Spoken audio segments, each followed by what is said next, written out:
Imagine lying in bed at night, eyes open, tired, but unable to sleep.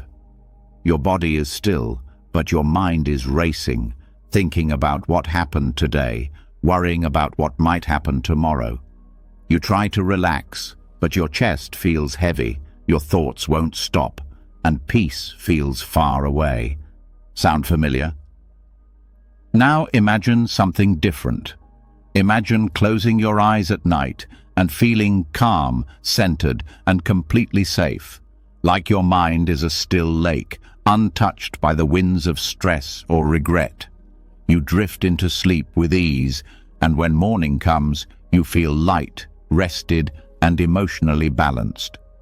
Tell me honestly, how many nights have you spent fighting your own thoughts, your emotions, your restlessness?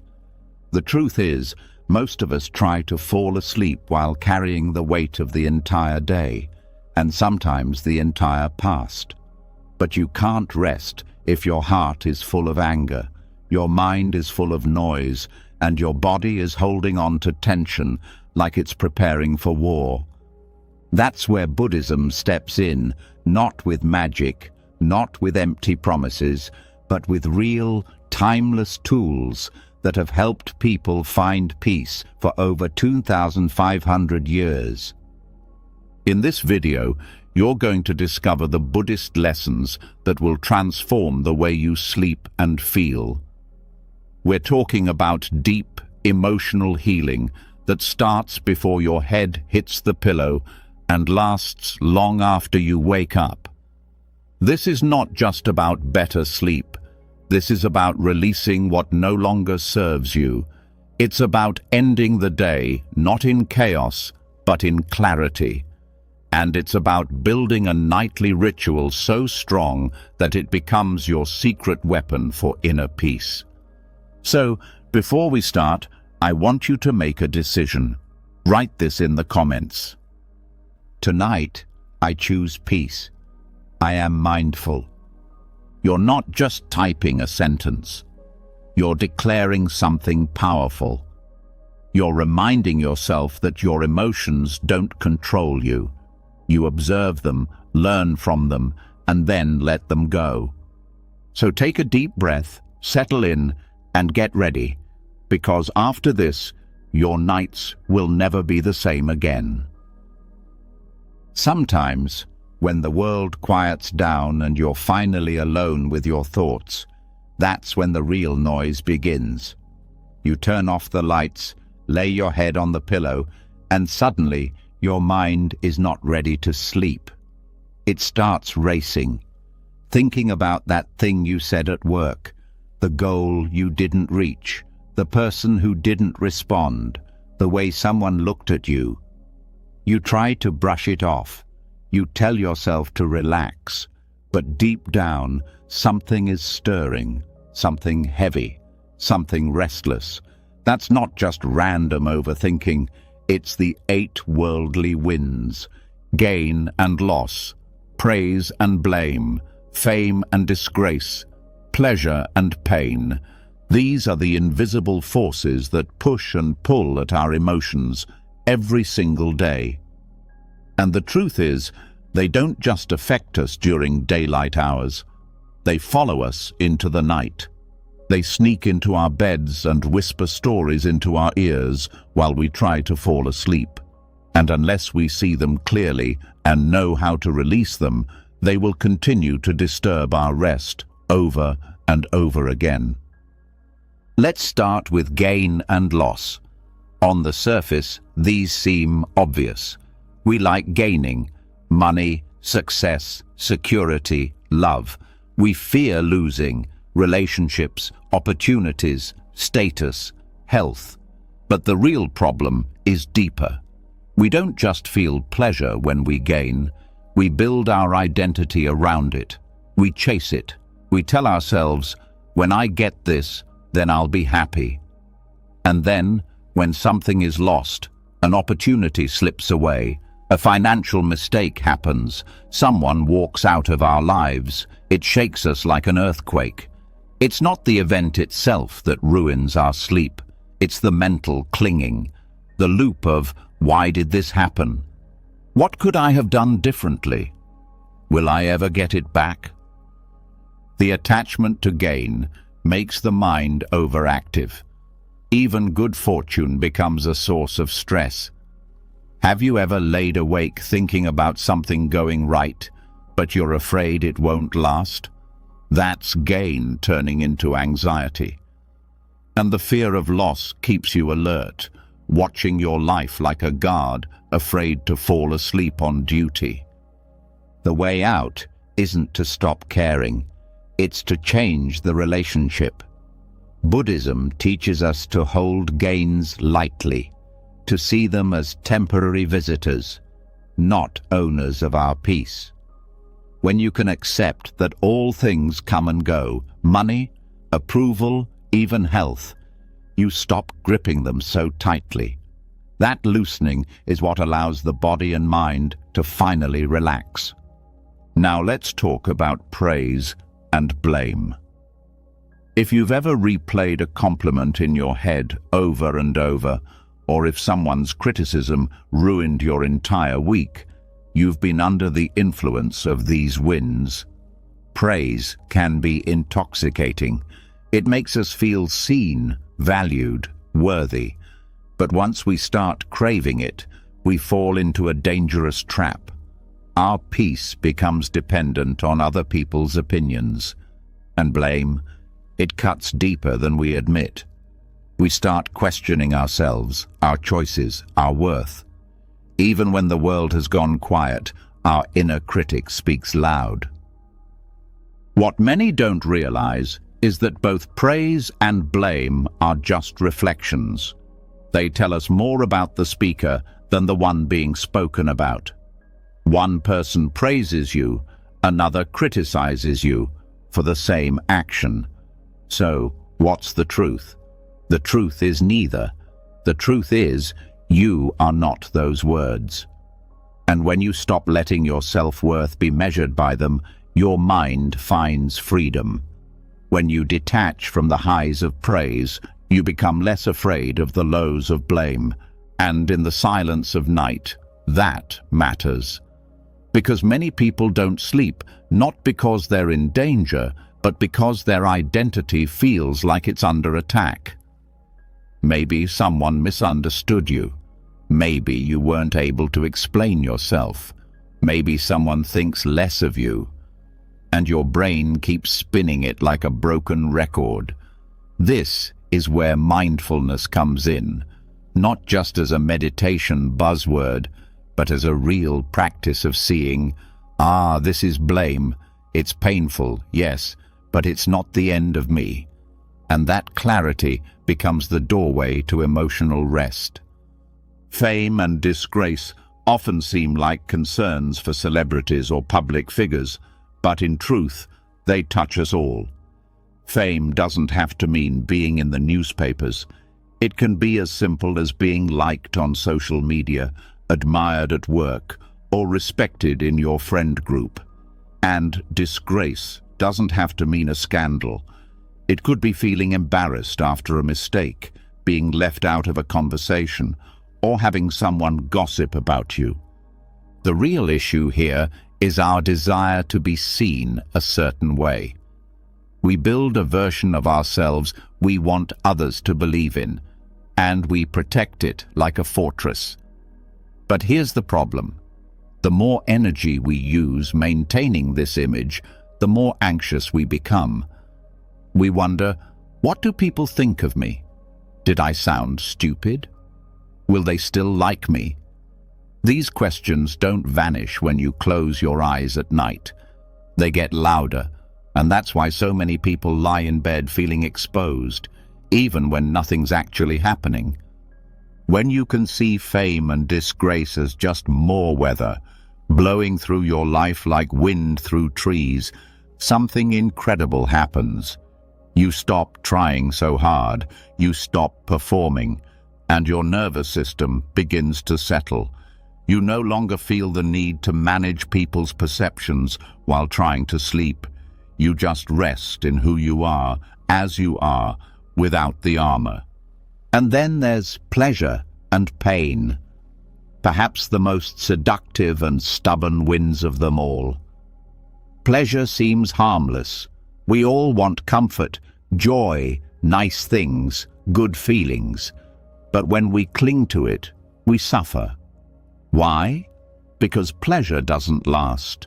That beautiful evening, that perfect meal, that great conversation, they're gone, and we chase the next one. The mind becomes addicted to stimulation. It wants one more scroll, one more video, one more snack before bed. Not because we need it, but because we're afraid of the quiet. And pain? Pain is the teacher we avoid. Physical pain, yes, but emotional pain even more. A harsh word, an old wound, a moment of loneliness. These things settle in the body like heavy stones. When we don't process them during the day, they rise up at night. The body tightens, the breath shortens, and the heart becomes restless. True rest comes when we stop running, when we stop chasing pleasure like it's a cure and stop resisting pain like it's poison. Buddhism teaches equanimity, not being cold, but being steady, not needing every moment to feel good, and not collapsing when things hurt. This inner stability is what allows the body to release its armor and drop into sleep like a leaf floating to the ground.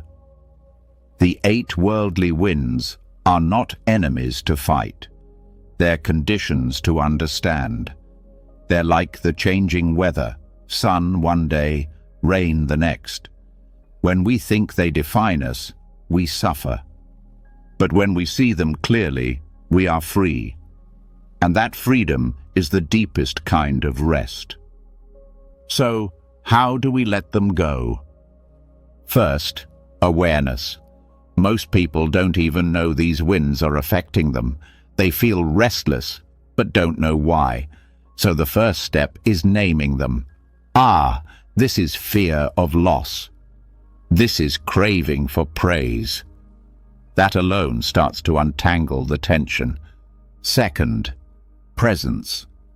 Most sleep disturbance comes not from the body, but from mental time travel. Regret about the past, worry about the future.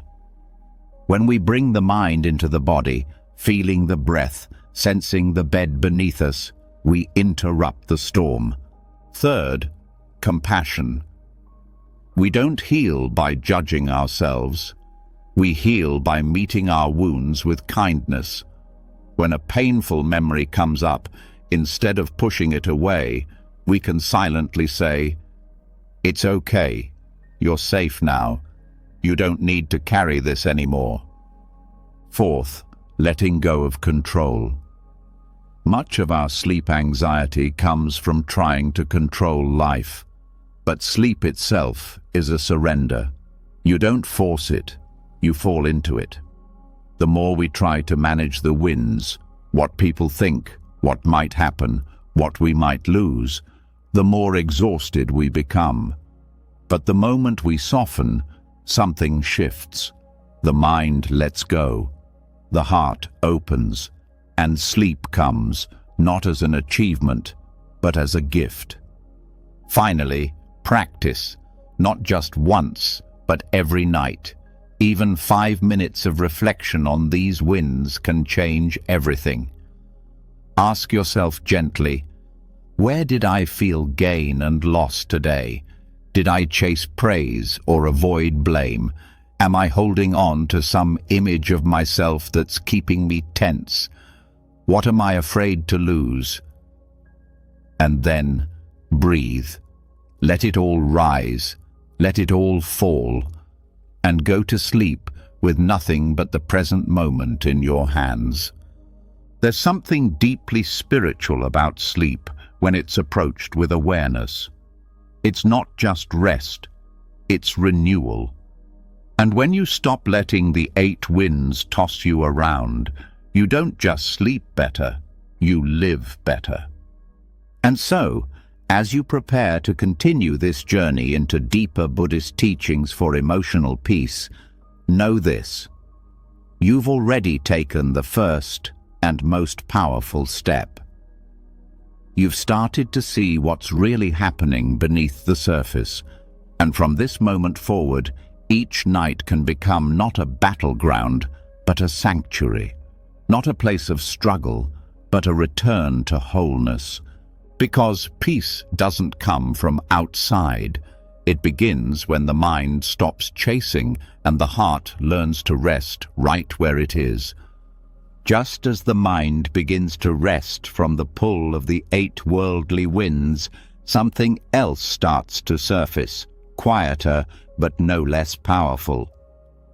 Beneath the thoughts about gain and loss, beyond the stories of praise and blame, deeper even than the fear of pain or the hunger for pleasure, lies something more subtle: emotional residue. Little aches we didn't have time to feel fully, words we never said, anger that we pretended wasn't there. And even if we silence the mind, these things stay lodged in the heart. That's why sometimes the body is tired, the mind is calm, but sleep still won't come, because something in the emotional field is still unsettled. This is where loving kindness, or metta bhavana, becomes not just a spiritual practice, but a kind of emotional medicine. It's not about forcing yourself to feel something fake. It's about creating space where difficult emotions can dissolve naturally, without suppression, without overthinking, and without judgment. When done properly, metta becomes like a warm, gentle fire that melts away the frozen parts of the heart. And when that warmth spreads through you, sleep is no longer something you chase. It becomes the natural result of emotional balance. Metta bhavana, in its essence, is the cultivation of goodwill. It starts with a simple wish. May I be happy, may I be safe, may I be at peace. It may sound simple, even soft, but don't let the simplicity fool you. This is one of the most powerful practices in the entire Buddhist tradition, especially when used before bed. Because what it does is clear the emotional clutter that builds up throughout the day. Think of all the small wounds we accumulate: someone's tone of voice, a critical comment, the tension in traffic, the guilt for not doing enough. Alone, they seem minor, but together they sit in the heart like stones, and no one can sleep peacefully with a heavy heart. Starting with yourself is not selfish. It's foundational. You can't offer true kindness to others when your own well-being is neglected. That's why metta always begins with the self, not with grand affirmations, but with real, grounded kindness. And here's the secret: if it feels awkward at first, you're doing it right. Many people struggle to wish themselves well, especially if they're used to self-criticism. But that's exactly why this matters. When you can sit quietly, hand over heart, and sincerely wish for your own peace, you are beginning the work of unlearning emotional self-rejection. You're creating a safer inner world, and that safety is what invites rest. After establishing kindness toward yourself, the practice moves outward. You extend it to someone you care about: a friend, a teacher, a family member. This part is easier, and that's intentional. It builds momentum. It softens the heart, and in that softness, the nervous system starts to slow down.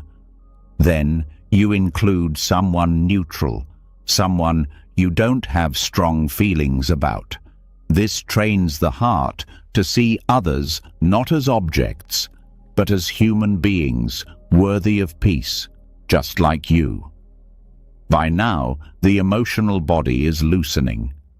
You've started to shift from contraction to expansion. The real shift happens when you include someone difficult, someone who has hurt you, challenged you, misunderstood you. You don't need to justify their behavior. You don't need to fake forgiveness. You just offer the same simple wish. May you be happy. May you be free. It's not for them, it's for you. Because when resentment stays in the system, it hardens your heart, even when you're not thinking about it. You carry that bitterness into bed. You close your eyes, and your body is still holding tension that belongs to yesterday. But metta lets you release it, not by denying the pain, but by refusing to add more hate to the world inside you. That release is the doorway to real emotional cleansing. The reason metta works so well before sleep is because it shifts the tone of your entire inner world. Most people go to bed with unresolved conflict, either with others or with themselves. This doesn't always show up as drama. Sometimes it's just a low-level irritation, a subtle guilt, a disappointment that wasn't named. These emotional fragments don't go away on their own. They wait for silence. And that silence often arrives just when you're trying to rest. That's why this practice is not a luxury. It's a necessity, like brushing your teeth, but for your heart. Another overlooked power of metta is how it rewires the nervous system. Neuroscience has started to catch up with what ancient monks already knew. When you repeat phrases of loving kindness, especially with intention, your brain shifts out of the fight or flight response. Cortisol drops, heart rate evens out, and perhaps most importantly, the body begins to feel safe again. Not because the world changed, but because your relationship to the world softened. This feeling of inner safety is exactly what the body needs to enter deep, restorative sleep. It's important to mention that metta is not about forcing away negative emotions. If sadness is present, you don't need to cover it with a smile. You just bring kindness to the sadness. You meet it like a friend. If anxiety is present, you let it be there, but you don't feed it with fear. You offer it space and compassion. Over time, these feelings shift. They lose their grip, not because you pushed them away, but because you didn't resist them. Metta transforms by inclusion, not exclusion. One of the best ways to do this practice at night is in bed, right before sleep. Lie down, place your hands over your chest, and begin silently. Start with yourself. Not the version of you that performed well today, but the version of you that struggled, the tired one, the insecure one, the one that didn't do everything perfectly. That's who needs kindness. Repeat slowly, "May I be happy. May I be free from inner and outer harm. May I sleep in peace." Then move to a loved one. "May you be happy. May you rest in ease." Then someone neutral. Then the difficult one. And finally, the whole world. Let it be simple. Let it be slow. No drama, no pressure, just pure intention. Over time, this becomes more than a bedtime ritual. It becomes a way of life. Because as you keep doing this, you start to notice something during the day. Less reactivity, more patience, a softer edge. Even when things go wrong, you recover faster. That's because metta isn't just healing emotional wounds, it's building emotional resilience. And resilience is what makes your peace unshakable. Another important part of this practice is tone. You don't need to chant the words like a robot. Let them land in your body. Feel them, even if only a little. It's not about perfect concentration. It's about emotional sincerity. Some nights, your heart will be closed. That's okay. Say the phrases anyway. Like watering a seed, even if it hasn't sprouted yet. The repetition is what builds the habit, and the habit is what reshapes the emotional landscape. There's also no need to feel loving right away. That's a common misunderstanding. You're not generating emotions. You're creating the conditions where those emotions can arise naturally. Think of it like a garden. You don't force flowers to grow. You tend the soil. You remove the weeds. You water it daily. And then one day, without even realizing it, you wake up and notice. Your inner world feels different, lighter, warmer, safer. One powerful extension of this practice is to include your younger self, the version of you that was vulnerable, confused, hurt, the child inside you who still remembers pain, even if you've forgotten the details. Place a hand over your heart and speak to that version gently. You did your best. You are safe now. I will take care of you. This reparenting helps release emotions stored for years, and when those old wounds start to heal, you sleep not just deeply, but peacefully. Metta also works as a shield, not in the sense of building walls, but in strengthening emotional immunity. Life still throws difficult people and events your way, but they don't land as hard. Why? Because your heart is no longer raw. It's been nurtured, and a nurtured heart sleeps well. It doesn't need constant protection or validation. It trusts itself. That trust is what replaces fear, and when fear subsides, rest becomes natural. For those who deal with nighttime anxiety, Metta offers a direct antidote. Because anxiety often comes from fear of the unknown, the uncontrollable. But Metta redirects the mind from fear to care. Instead of, what if something goes wrong, the mind says, whatever happens, may I meet it with kindness. This shift may sound small, but it changes everything. It gives you agency. You stop being a victim of your emotions and start becoming a companion to them. You may notice that with regular practice, your dreams change too. They become lighter, less chaotic, less aggressive. That's because the emotional material you carry into sleep becomes softer. You're not stuffing pain down into the subconscious. You're releasing it beforehand, and the subconscious responds. It mirrors your emotional climate. When that climate is calm, dreams follow. Over time, Metta becomes more than a practice. It becomes a way of seeing. You walk through the world with less armor. You feel other people's pain without getting overwhelmed by it. You hold space for discomfort without collapsing into it. And all of that starts with a simple bedtime ritual, wishing well to yourself and others. So as you lie in bed tonight, remember, your body doesn't just need rest. Your heart does too. Give it that gift, not by force, not by strategy, but by presence. One phrase at a time, one breath at a time. Kindness doesn't always shout. Sometimes it's just a quiet whisper in the dark. You are safe now. You can let go.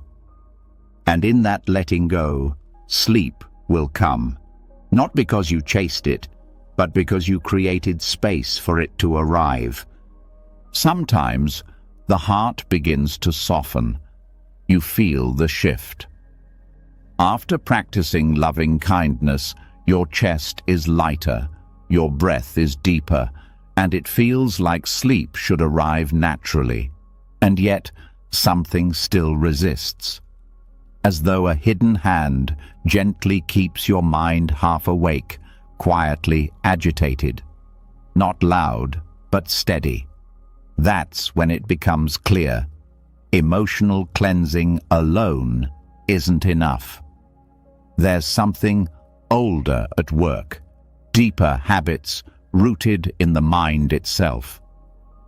These are not about past events or specific people. They're patterns, and they show up every night unless seen clearly. In Buddhism, they are known as the 5 hindrances. These hindrances are not enemies, they are not flaws. They are simply natural movements of the untrained mind. But if we don't recognize them, they take over, especially during sleep. They interfere with your ability to release fully, to rest deeply. They keep the brain alert, the body tense, and the heart guarded. Understanding them is essential, not just to meditate better, but to sleep better, feel clearer, and live more peacefully. The first hindrance is sensual desire. It's not just about lust or craving pleasure. It's any form of wanting that grabs your attention and refuses to let go. It can be subtle, a craving for food, for validation, for entertainment, for a different feeling than the one you have right now. You lie in bed, and instead of feeling restful, the mind starts scanning for something more interesting. A memory, a fantasy, a plan, a snack. You scroll your phone, you chase a thought. It's not because you're weak, it's because the mind is restless in the presence of desire. It's seeking satisfaction from something outside itself. The problem isn't pleasure itself. The problem is grasping, the tightness, the neediness. This is what keeps the nervous system active. It's always preparing to get, to chase, to have. And even when you turn off all external stimuli, the craving continues inside. It says, "I'm not okay yet. I need more." That need blocks the relaxation required for deep rest. To dissolve sensual desire, the antidote is contentment. Not by pretending you don't want things, but by learning to recognize sufficiency. You reflect gently. In this moment, I am warm, I am safe, I am breathing. Nothing is missing. That recognition drops the mind into enoughness.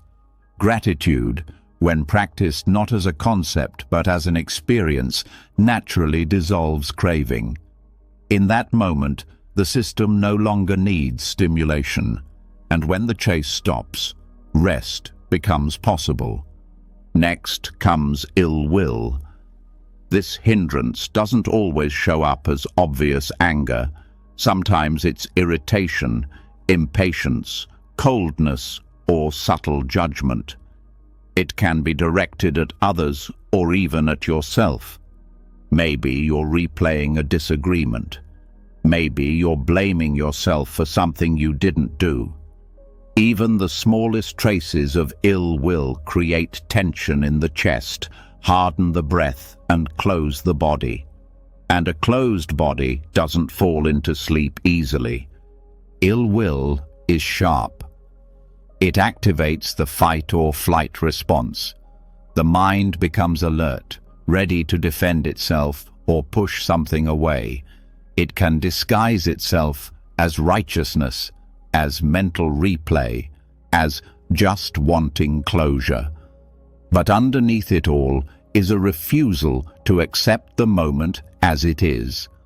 And that resistance keeps you locked in mental contraction.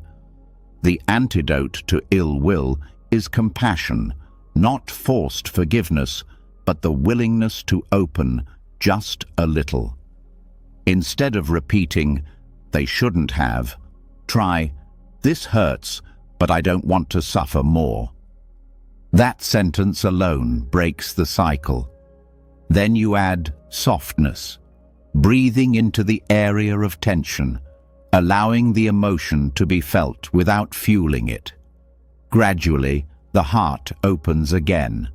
And when the heart opens, the nervous system no longer prepares to fight. It prepares to rest. Sloth and torpor are the third hindrance. These are not simple tiredness. They are a kind of fog, a mental heaviness, a dullness that masquerades as sleepiness but actually blocks clarity.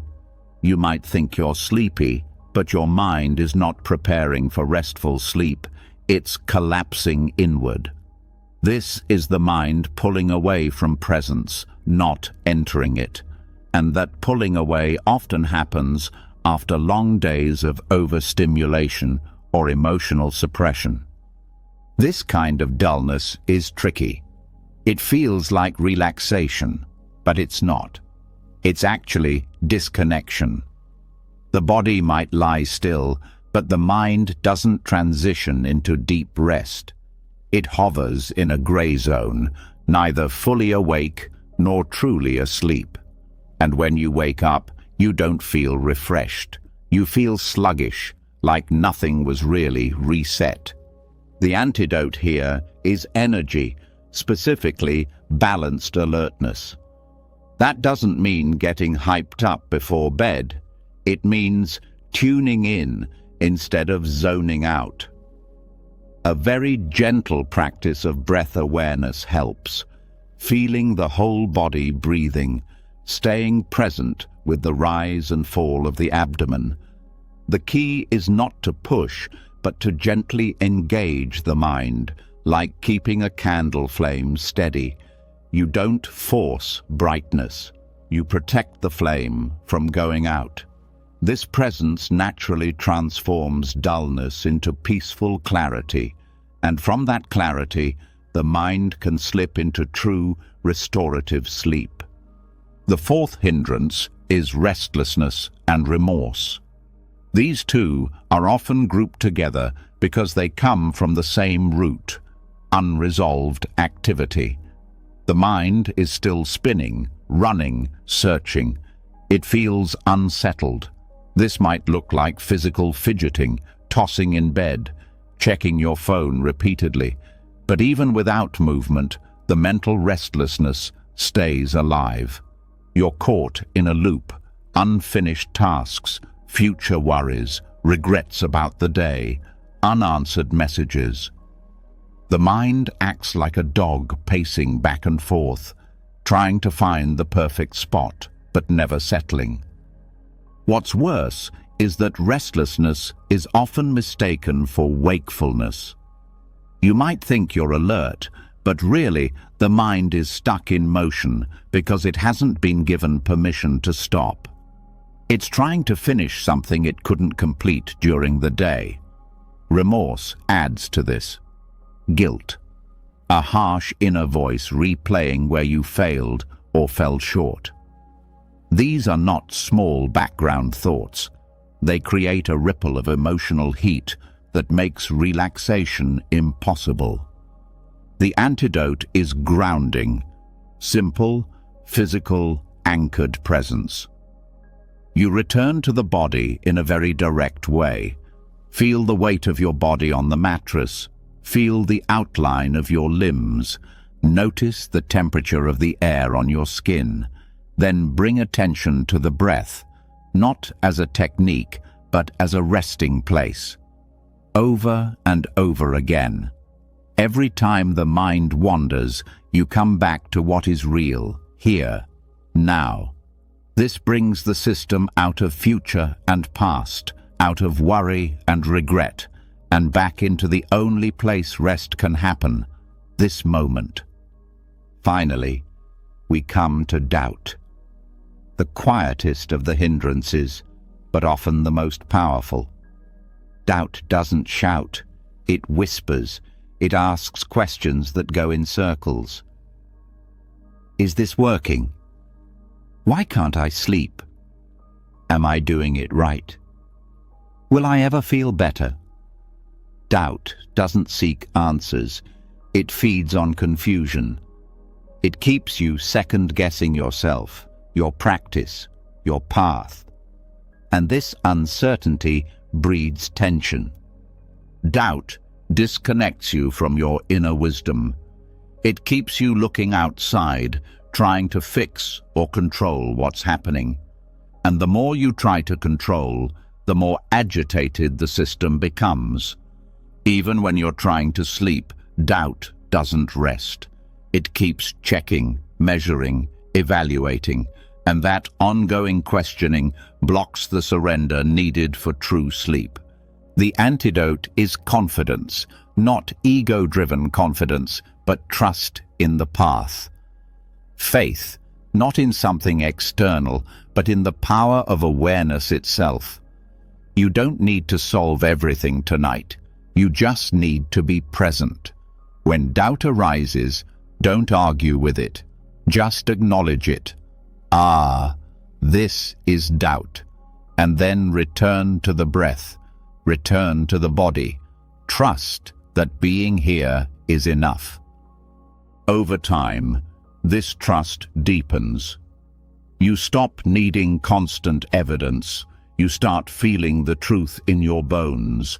That awareness itself is healing. That rest doesn't come from controlling the mind, but from releasing it. Doubt loses its grip when you no longer believe every thought it throws at you. When all 5 hindrances are present, they create a storm in the mind. But when you know them, name them, and meet them with skill, the storm quiets. Not because you forced it, but because you understood it. And that understanding is the true foundation of peace. None of these antidotes are quick fixes, they are gradual shifts. But each time you apply them, even in small ways, the quality of your sleep changes. You begin to fall asleep not because you escaped your mind, but because you befriended it. And in that friendship, rest becomes a natural expression, not of exhaustion, but of wholeness. As you move forward into deeper teachings, remember, these hindrances are not flaws to overcome. They are doors to deeper awareness. Each one, when understood, leads you back to the same place. Presence, openness, peace, and sleep, in its truest form, is simply the body and mind resting in the ease of being itself. Nothing more, nothing less. That's the path ahead. Not a struggle to silence the mind, but a journey to understand it, meet it, and gently guide it home. Once the hindrances begin to settle and the breath becomes a little softer, there is often a strange quiet that follows. Not peace just yet, more like the space left behind after a long storm. And in that space, a question arises. Now what? If the mind is no longer chasing pleasure or resisting pain, if the body has calmed but the heart still feels uncertain, what direction do we face? This is where deeper guidance becomes essential. Not a rule book, not a method to force results, but a set of principles that quietly point us back to the center of ourselves. In Buddhist tradition, these principles are called the 10 paramis, or the 10 perfections. And they are not abstract ideas. They are tools for emotional reset, especially when used before sleep. The day leaves marks. Conversations, failures, temptations, missed opportunities. Even if the surface looks calm, deeper emotions remain. You may not have yelled at anyone today, but maybe you judged. Maybe you didn't speak unkindly, but you resented. Maybe you stayed silent, but inside you carried envy, pride, or regret. These residues don't go away on their own. They settle into the emotional body, and without a way to process them, they slowly harden. This is why reflection on the paramis at night matters. It's not for moral superiority, it's for emotional hygiene. Just like you clean your body before bed, you can clean your heart too. Start with generosity, not just what you gave, but how open your heart was. Did you give someone your full attention? Did you hold space when someone needed to speak? Were you willing to let go of being right so someone else could feel heard? Generosity here isn't just money or objects. It's the act of loosening your grip on time, energy, ego. Reflecting on where you practiced generosity softens the grasping part of the mind. And where you didn't, you notice, not to judge, but to gently reset. You close the day with a renewed wish to give more freely tomorrow, and that wish brings lightness to the heart, which carries you into sleep. Then comes virtue, the commitment to harmlessness. In a noisy world, it's easy to lose track of small ethical slips. Maybe it was gossip. Maybe it was dishonesty, not in words, but in intention. Maybe it was a small betrayal of your own values. Before bed, bring these into awareness, not to punish yourself, but to take responsibility with compassion. That act alone begins to restore trust in yourself. The nervous system relaxes when it knows your actions and values are in harmony. Reflecting on virtue gives the mind a clear foundation. You start to feel steady again, capable of integrity, even when no one is watching. And with that steadiness, the heart begins to rest. Renunciation follows, not as self-denial, but as wise letting go. Ask yourself what you clung to today. Was it attention, comfort, control, the need to win an argument? Where did you grip too tightly, and what did it cost your peace? The point isn't to feel ashamed. The point is to see clearly. Peace and clinging cannot live in the same breath. Even just recognizing one place where you could have released sooner starts to shift the inner balance. It rewires the story that says, more is better. You end the day not in scarcity, but in the deep satisfaction of enoughness. That is the kind of contentment that sleep responds to.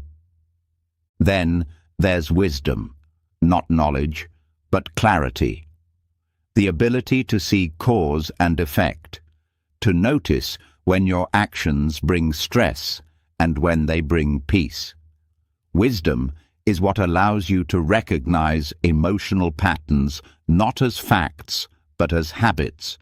It's what lets you say, I reacted today because I felt unseen, instead of simply blaming someone else. Wisdom doesn't make you cold. It makes you free. Each evening, you have the chance to look back on your choices, not through guilt, but through learning. And in doing so, you grow. This quiet growth gives your rest purpose. Sleep becomes a pause in a meaningful journey, not just an escape from it. Energy is next, not in the physical sense, but in the sense of right effort. Where did you show up fully today? Where did you avoid?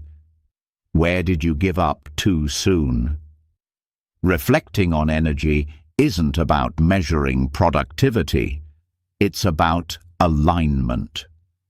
Was your effort placed where it actually mattered? Often, our exhaustion doesn't come from doing too much, but from doing things that drain rather than serve us. Noticing this at night helps you recalibrate. You start choosing where to place your energy more wisely, and when effort is aligned with values, the heart doesn't burn out. It rests in satisfaction. Patience is one of the most misunderstood perfections. It's not passivity. It's strength under pressure. It's what allows you to hold steady when things don't go your way. Each night, reflect. Where did impatience tighten your chest today? Where did you rush? Where did you resist what was unfolding? Then also notice where you held space, where you breathed through discomfort without reacting. Even small moments of patience matter. They accumulate. And by honoring them at night, you reinforce the muscle. You become someone who doesn't panic when life gets slow or strange. That emotional resilience makes rest easier because you're not waiting for life to be perfect before you feel safe. Truthfulness brings you back into alignment with your voice.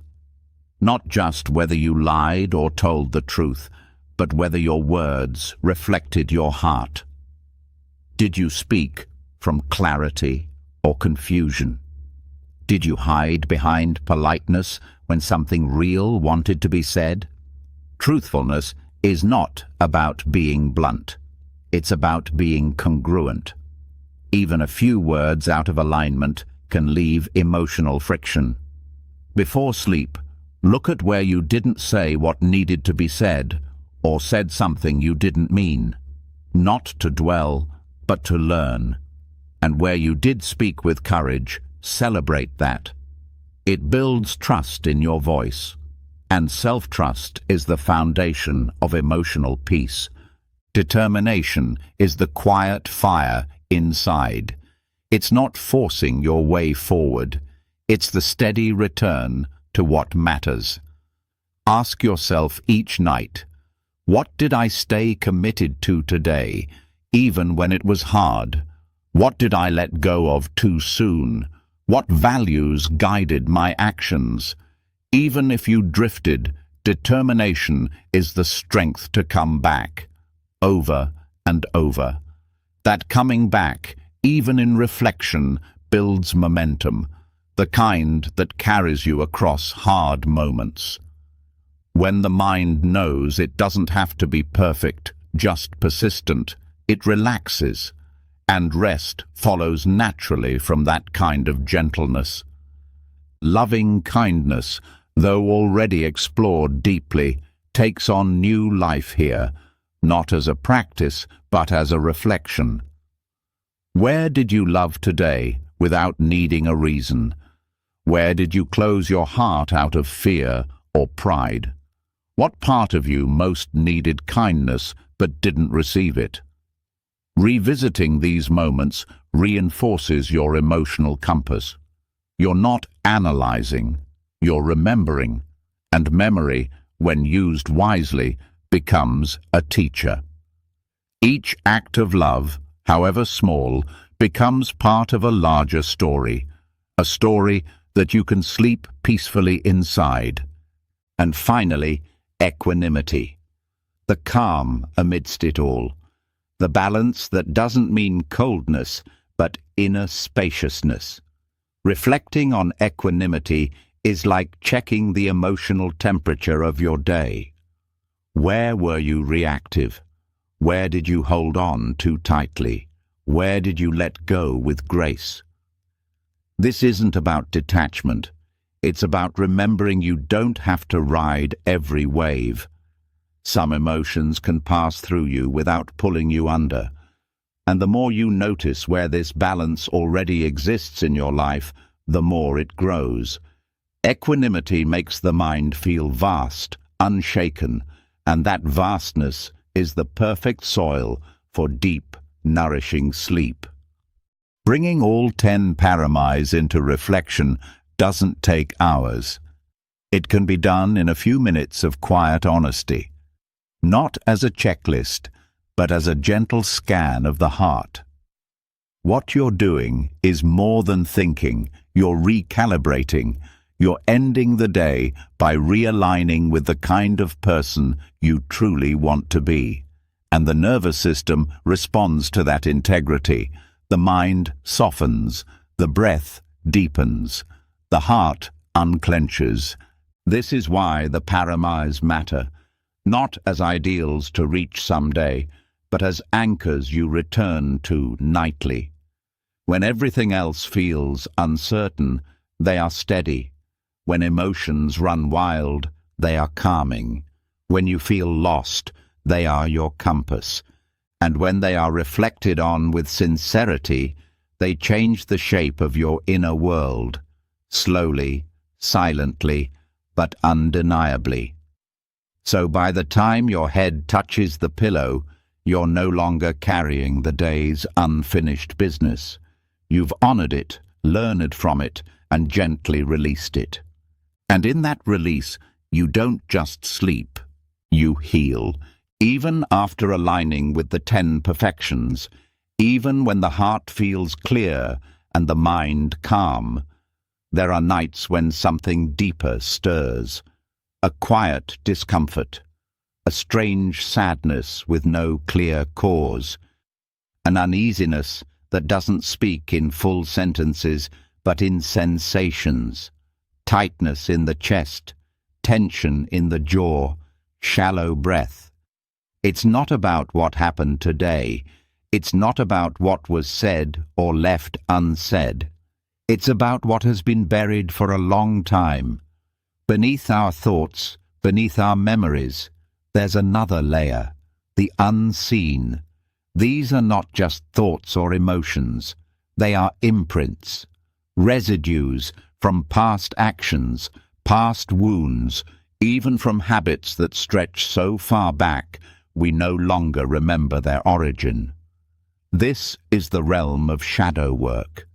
And within Buddhism, this work is sacred. Shadow work is the act of gently facing the parts of yourself you've ignored, denied, or disowned. Not to shame them, but to integrate them. It's not analysis. It's not storytelling. It's a direct meeting with what's been hidden. Because what stays hidden controls us the most. And while we can keep busy during the day, at night, these unseen parts rise. They don't care how much meditation you've done or how kind you've been. They want to be seen. If they aren't, they keep speaking through anxiety, through insomnia, through dreams that don't make sense, but still shake you. In Buddhist teachings, this is not pathology. This is samsaric residue, the unprocessed remnants of attachment, aversion, and delusion, not just from this life, but possibly from others. That's not a belief to adopt or reject. It's an invitation to look more closely. Are there patterns in your emotional life that feel older than your memories? Are there reactions that come before thought, before logic? Shadow work looks at these not as problems, but as signals. The mind is not broken, it's layered, and sleep gives us access to those layers if we're willing to listen. Before sleep, instead of pushing away discomfort, you can turn toward it with curiosity. Not every night, not as a burden, but as an offering. You start by simply noticing what's alive in the background. Is there fear? Is there a vague sense of shame? Is there resistance to rest itself? Often, people struggle to sleep not because they are overstimulated, but because they are afraid of stillness. Stillness allows old pain to speak, and that's exactly what Buddhist shadow work helps you face, not to dwell, but to liberate. One way to begin this work is through inquiry. You lie down, close your eyes, and bring to mind the question, what am I avoiding? You don't chase the answer, You wait. You let the body speak. Sometimes the answer comes as a feeling, a knot in the stomach, a sudden restlessness. That's the beginning of the dialogue. Instead of tightening, you soften. I see you, you say inwardly. You're allowed to be here. That phrase alone breaks the pattern of suppression, and in breaking it, you give that old fear or guilt or grief space to breathe, space to finally loosen its grip. Buddhism doesn't ask us to fix the shadow. It asks us to hold it in awareness, to see it as part of the impermanent, conditioned flow of existence. That's where the healing begins, not by changing what's inside, but by no longer resisting it. When a fear is held without judgment, it loses its shape. When a buried emotion is met without a story, it dissolves. The mind begins to recognize that even its darkest corners are not threats. They are just parts of the whole, long waiting to return. Another powerful method is meeting the inner figures that arise. Sometimes what we suppress takes shape as inner voices. The critic, the abandoned child, the angry protector. Buddhist psychology understands these not as fixed identities, but as conditioned mental formations. Karma at work. These voices often appear strongest when you try to rest. Because sleep is surrender, and the shadow resists surrender. It wants control. So you speak directly, inwardly. What do you need from me? And then you listen. You don't argue. You listen like a patient teacher, and you respond not with promises, but with presence. I'm here now. I won't abandon you. That act alone starts to unwind years of internal conflict. This is where mindfulness becomes deeper than awareness of breath or body. It becomes mindfulness of the hidden. You begin to notice how subtle guilt follows you into the evening. You see how unresolved grief becomes tension in the ribs. You track how shame affects the way your body lies in bed, curled, armored, closed. And you don't rush to fix it. You stay. Yes, you say to each feeling, you belong. This is what frees the heart, not perfection, but inclusion. The Buddhist view of karmic energy supports this process. Karma is not punishment. It's momentum. Patterns replay themselves until they are fully seen. So, if the same discomfort arises each night, don't see it as failure. See it as a doorway, a specific invitation to meet what has been repeated for years, maybe lifetimes. Not with drama, but with stillness. When you meet it like that, something ancient softens, the pattern breaks, and what's left is a vast, clear space, ripe for deep rest. One of the most compassionate tools in this practice is forgiveness, but not the forgiveness of words or gestures. Inner forgiveness, the quiet release of resentment you've held against yourself. Many people cannot sleep because they believe they are unworthy of rest, unworthy of comfort. This belief doesn't speak loudly. It lives in the nervous system. It shows up as the inability to relax fully, as the constant scanning for what could go wrong. So you meet that belief gently. Even this part of me deserves kindness. That sentence, when spoken from the heart, can release years of internal pressure, because what's often in the shadow is not evil, it's pain. Pain that was never met with warmth. You become the one who finally brings that warmth. This practice doesn't replace ethics or external action. It complements them. You still take responsibility for your actions. You still live with integrity, but you stop fighting parts of yourself that were shaped by pain. You start seeing all of yourself as workable, as part of the path.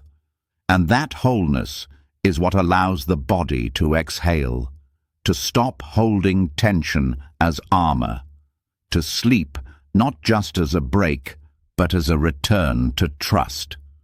Symbolically, sleep is like a small death, a letting go of control, and the shadow fears death, not the physical kind, but the death of the ego's grip. So each night, when you choose presence over avoidance, when you listen instead of suppress, you practice dying a little, not in fear, but in freedom. You let go of what no longer serves. You bow to what remains, and slowly, the fear of stillness becomes the joy of silence. This is not easy work. It's tender. It requires patience. Some nights, the shadow speaks loudly. Some nights, it hides. But over time, you learn its language. You stop fearing its presence. You even start to thank it, because every layer you uncover brings you closer to what doesn't need fixing, your basic, untouchable awareness. And so, this becomes your pre-sleep ritual, not just preparing the bed, but preparing the heart. Not through effort, but through honesty. You close your eyes and open the door inward. You welcome whatever walks through. And by morning, you wake not just rested, but a little more whole. In that wholeness, you carry less. You react less. You need less. And when night comes again, you no longer dread the darkness. You meet it like an old friend, with room in your heart for everything it brings. Because nothing in you needs to be exiled, not even the shadow, especially not the shadow. After spending time with the shadow, acknowledging its voice, sitting with its discomfort, offering it space, you start to sense something profound. A loosening, a quiet release, but also a question that's hard to name. When you strip away the guilt, the fear, the suppressed stories, what's left? Who is left? And perhaps more importantly, who has been carrying all of this? The idea of me that feels so solid during the day starts to tremble in the softness of night. This is not confusion. It's clarity trying to emerge. What remains in this moment when effort drops and identification begins to fade? The answer is found not in more thoughts, but in less clinging. It is in this threshold that the Buddha's teaching of anatta, or non-self, begins to gently open a door, not to loss, but to freedom. The concept of non-self is often misunderstood as erasing identity or denying the personal experience. But it is not about erasing the human story. It's about no longer confusing the story for the one who watches it. The self that you protect, defend, and describe each day is not a fixed thing. It is a process, a collection of habits, sensations, memories, opinions, and reactions. It shifts constantly, depending on mood, context, and conditioning. And yet, we hold to it as if it were a solid object, one that must be managed and improved endlessly. That very holding is what creates tension, especially when we try to rest. At the edge of sleep, this sense of self becomes particularly active. It wants to review the day, plan the next, resolve unfinished business.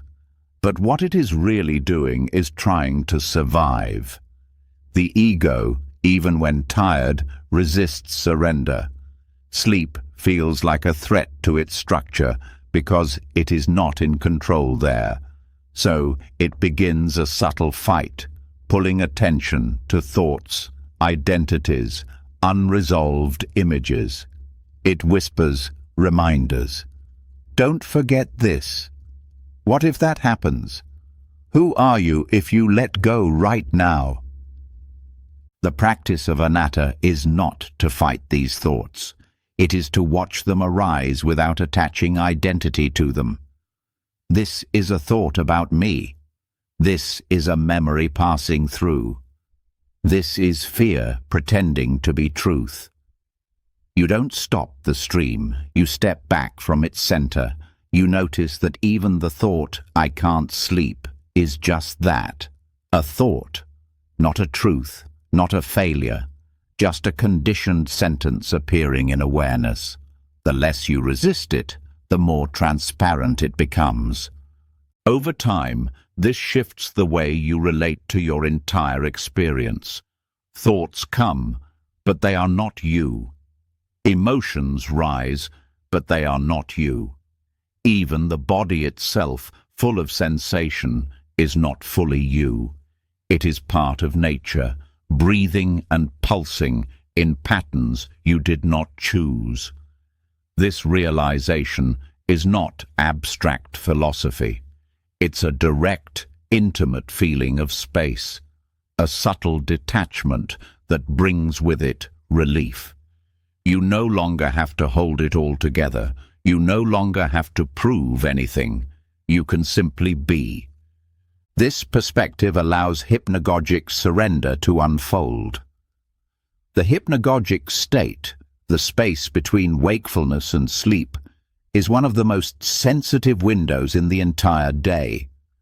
It is where the mind becomes more receptive, where the sense of I begins to dissolve, where images arise spontaneously. For many, this transition is blocked by fear. The self wants to stay awake, to stay in control. But with anatta, you don't resist the drift. You allow it. You let yourself slide out of the mental armor and into the softness of unknowing. This is why deep sleep can feel so healing. It is the one place where the constructed self is completely gone. In dreamless sleep, there is no personality, no storyline, no agenda, just stillness. The reason some people wake up feeling clearer after sleep is because for a few hours they experienced freedom from the burden of self, even without knowing it. But through practice, this can be touched consciously. You can approach sleep not just as rest, but as release. One way to explore this is through gentle observation before bed. As thoughts arise, simply say inwardly, "Not me, not mine." This is not detachment from life, it's recognition of impermanence. That voice in your head is not a permanent self, it is a pattern. And when you no longer cling to it, it loses its power to disturb you.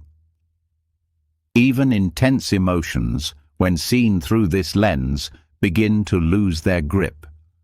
Sadness arises, but you no longer say, "I am sad." You say, "Sadness is here." And then it passes, just like a cloud in the sky. This shift is subtle, but radical. It softens the ego's need to manage every moment. And that softening is essential for true surrender into sleep, because surrender is not collapse. It is release. It is the willingness to fall back into the unknown without the demand to control it. This is the heart of anatta, not erasing the self, but seeing through its illusion of solidity. Another layer of this practice involves observing the way we hold roles. Throughout the day, we are someone, a parent, a worker, a seeker, a friend. These identities are useful, but when they become fixed, we carry them into the night. The body may lie down, but the role stays upright. It keeps performing in the mind, reviewing, planning, narrating. Before bed, it helps to gently name the roles you've been playing, acknowledge them, thank them, and then set them down, even for a few hours. Tonight, I am no one in particular. I am just awareness, resting in awareness. This is not fantasy. It is truth.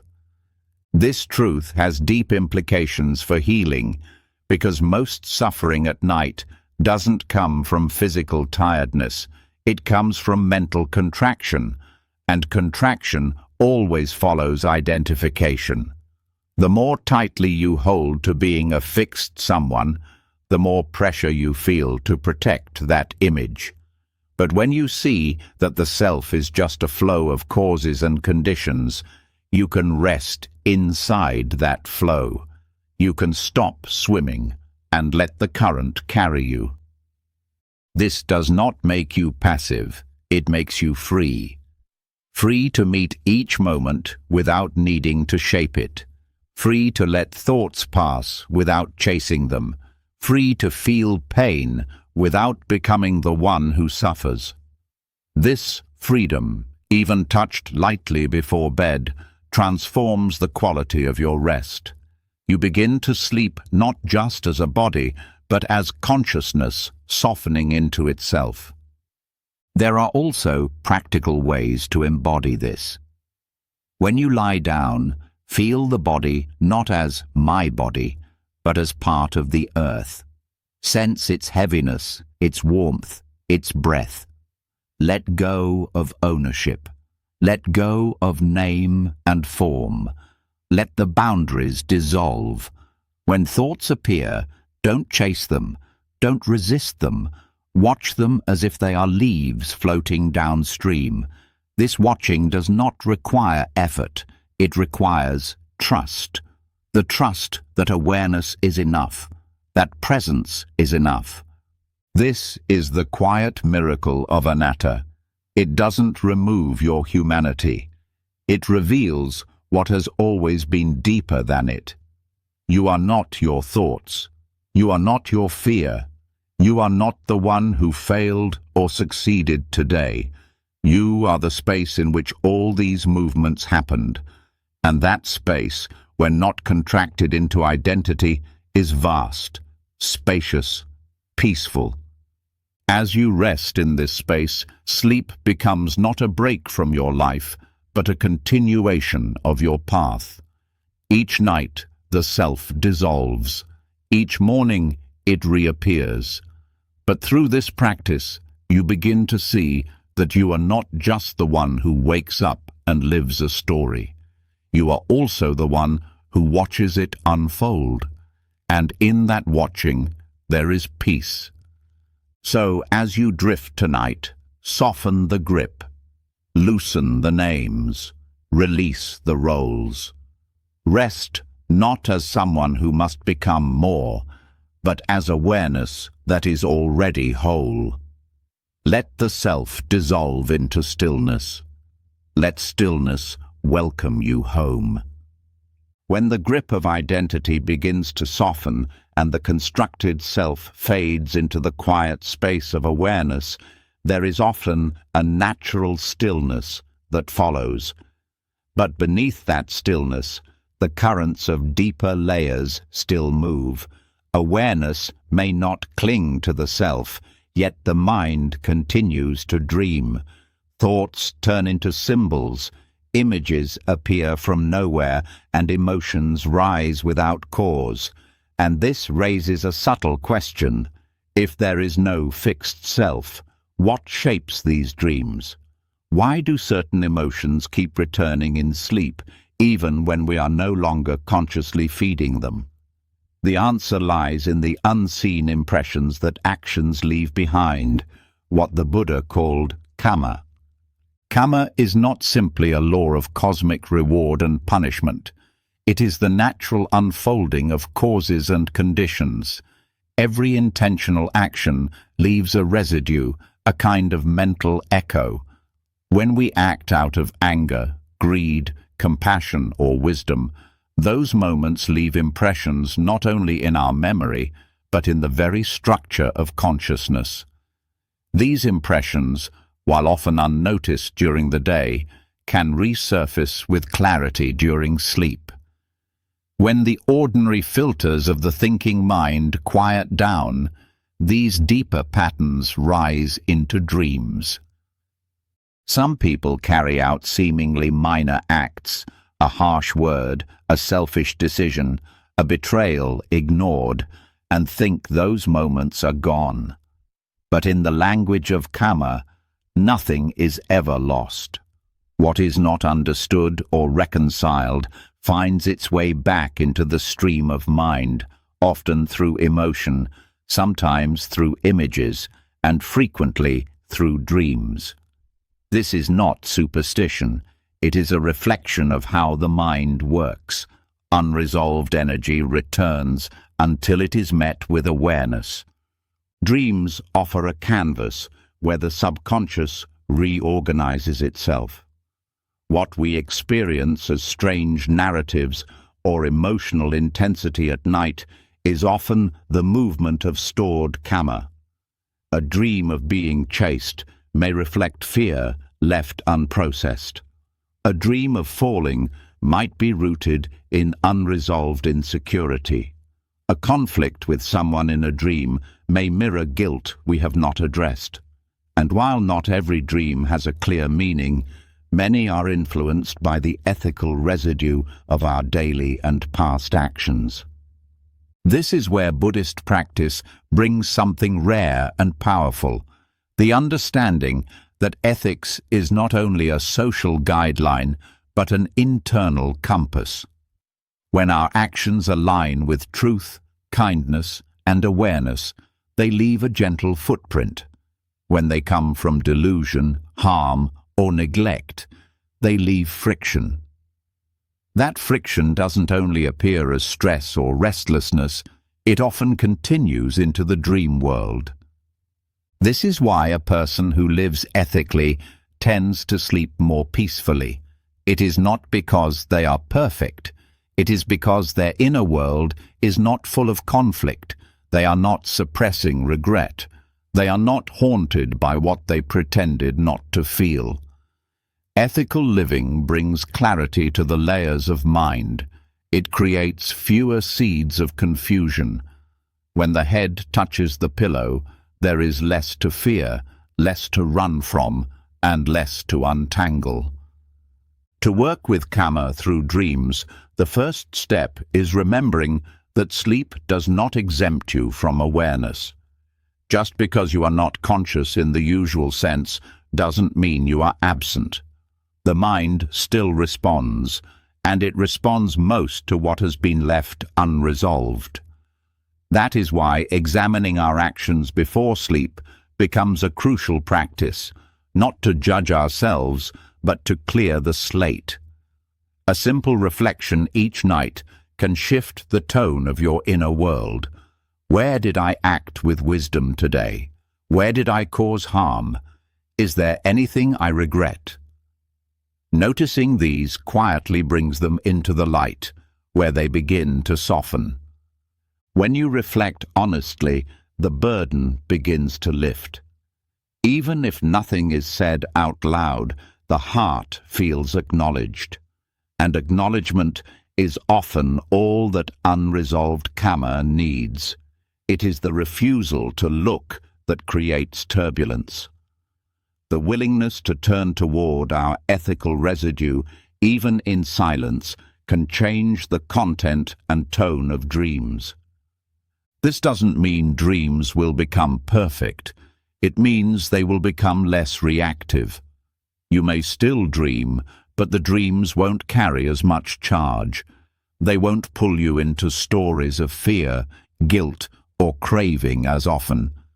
And when such dreams do arise, they can be seen for what they are. Old energy passing through. Not a message, not a prophecy, just conditioned mental activity completing its course. This process is not mental control, it's emotional purification. Through daily mindfulness and ethical reflection, the mind starts to clean itself. What used to be hidden becomes seen. What used to feel heavy begins to release. And that release naturally affects how we sleep, what we dream, and how we feel when we wake. There is also a deeper level to this. Sometimes we carry patterns that didn't begin in this life. Whether or not one believes in past lives is not the point. What matters is the experience. A person may react strongly to something they've never encountered, feel guilt that seems disconnected from memory, or have recurring dreams that don't match any known story. From a Buddhist view, these are signs of deeper karmic threads. They are not random. They are the unfolding of old causes that now find space to express themselves. The important thing is not to fear these impressions, but to meet them with patience. If a dream repeats, or if sleep feels disturbed without cause, you can ask inwardly, what is trying to be seen? Often the response is not words, but sensation. The body tenses, the breath shortens. That's the clue. You don't need to decode the story, you just need to be present with what arises. That presence is what begins to dissolve the knot. In this way, dream work becomes part of spiritual practice, not through interpretation, but through intention.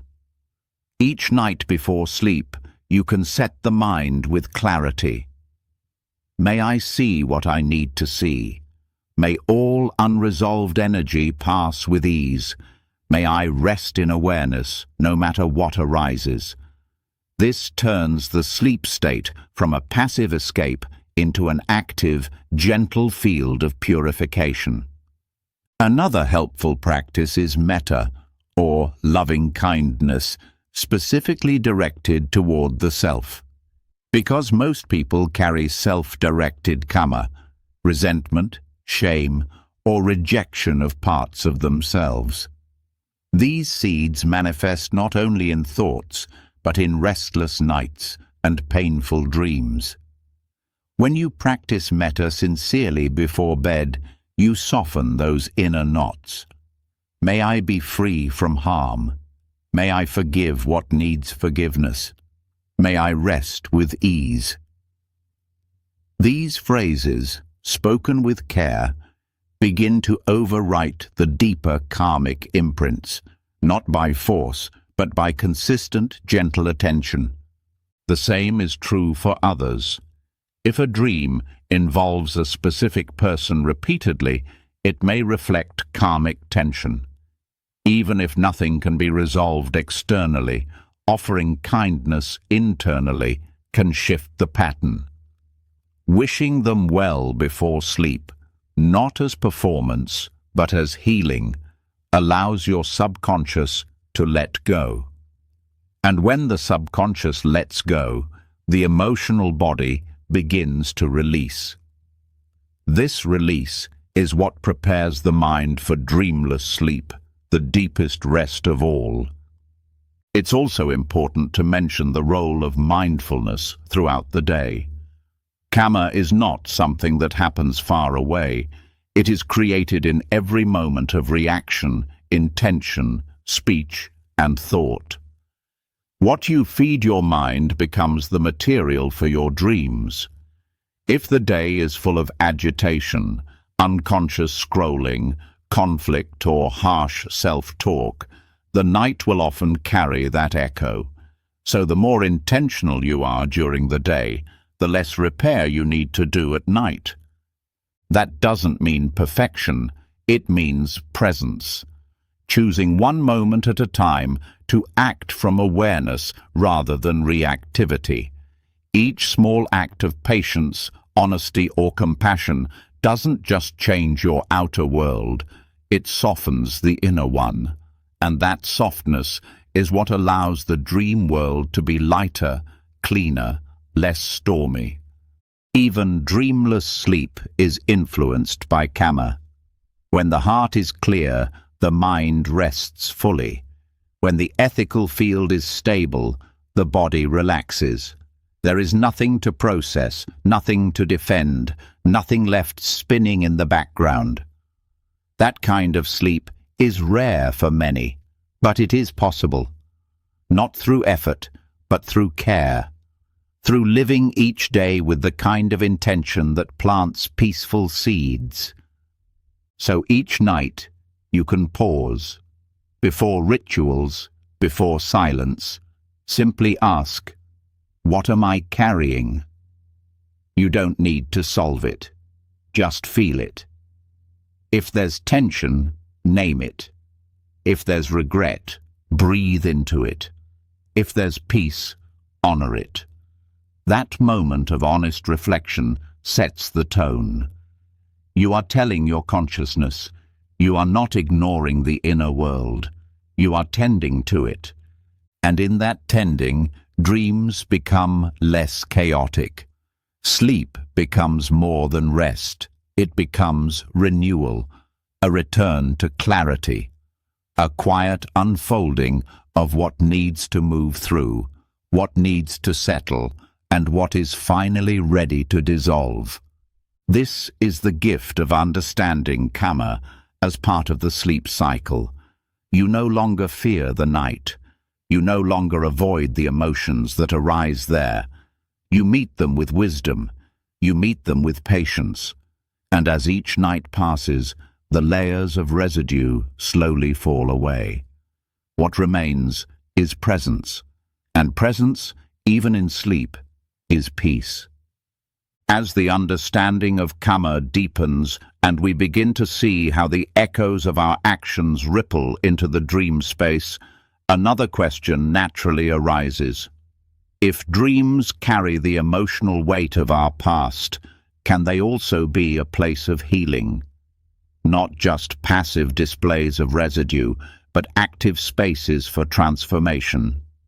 In the early Buddhist texts, this isn't discussed in detail, but in the Southeast Asian esoteric traditions, particularly those of the Yogavatara lineage, there are practices that go much further.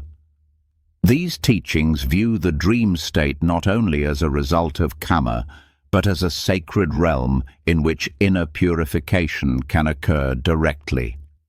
They offer methods for becoming aware within dreams, and then using that awareness as a tool for emotional and spiritual liberation.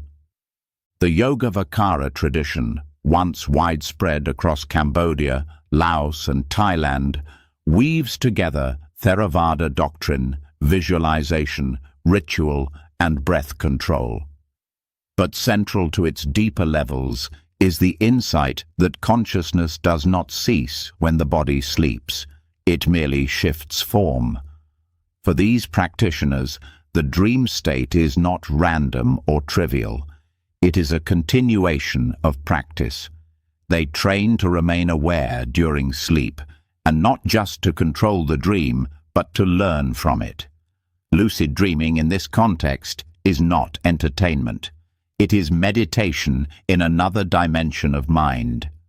In this tradition, when one becomes lucid in a dream, that is, aware that one is dreaming, there is an opportunity to encounter and dissolve emotional blocks directly. Fear, guilt, grief, even confusion can be faced with clarity. These emotions often appear in symbolic form: a collapsing house, a confrontation with a figure from the past, a dangerous animal. The key is not to fight or escape these dream images, but to recognize them as mirrors of the internal field.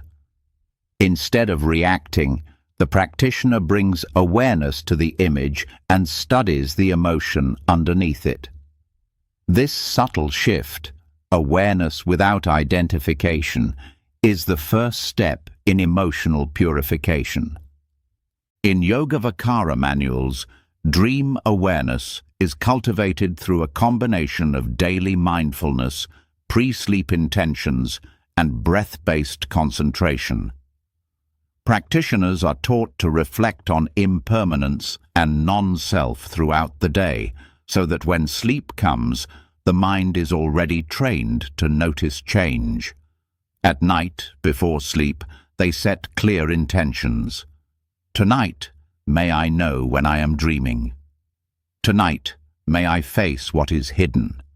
Tonight, may this dream be a place of practice. These aren't affirmations.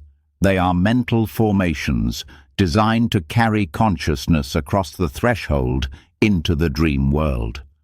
Dreams that arise with these intentions are often charged, not always beautiful. The subconscious resists being exposed. Emotional residues that have been buried for years can surface quickly, but with proper grounding, the practitioner meets these experiences not as problems, but as gifts. When grief appears, it is held without judgment.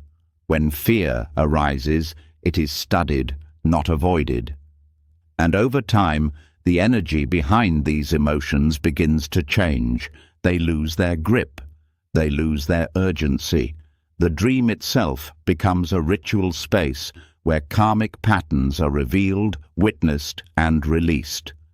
This process depends heavily on emotional honesty. Lucidity alone is not enough.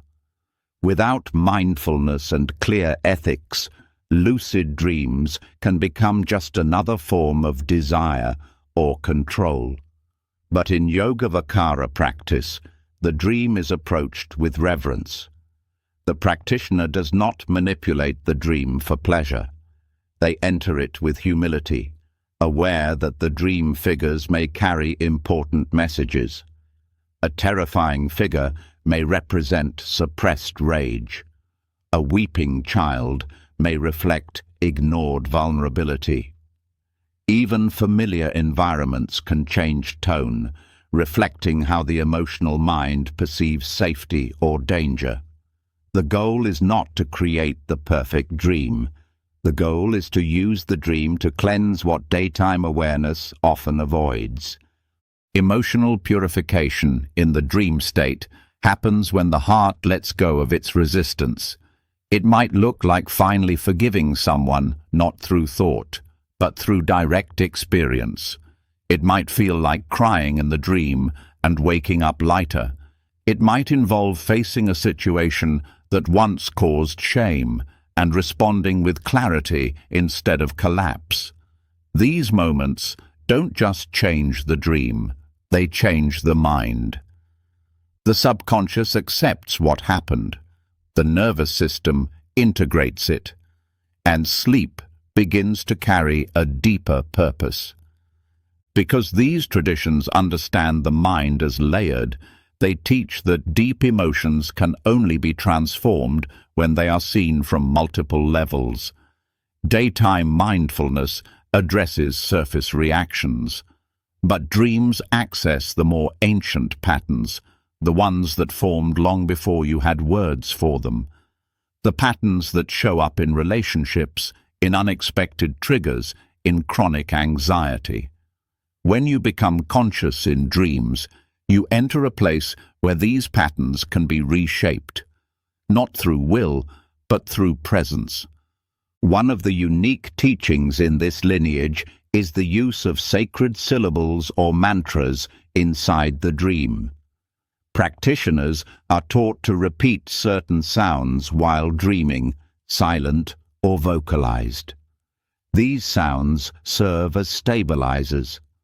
They ground lucidity and also disrupt the automatic flow of the dream. The moment you speak a mantra inside a dream, the dream begins to respond differently. Sometimes it becomes clearer. Sometimes it breaks open. What remains is not silence, but a kind of spaciousness. In that space, deeper emotions rise to the surface and can be faced directly. Another key technique is awareness of breath within the dream. This may sound impossible, but it is trained gradually. By becoming aware of the breath in the waking state, especially before sleep, you carry that habit into the subtle body.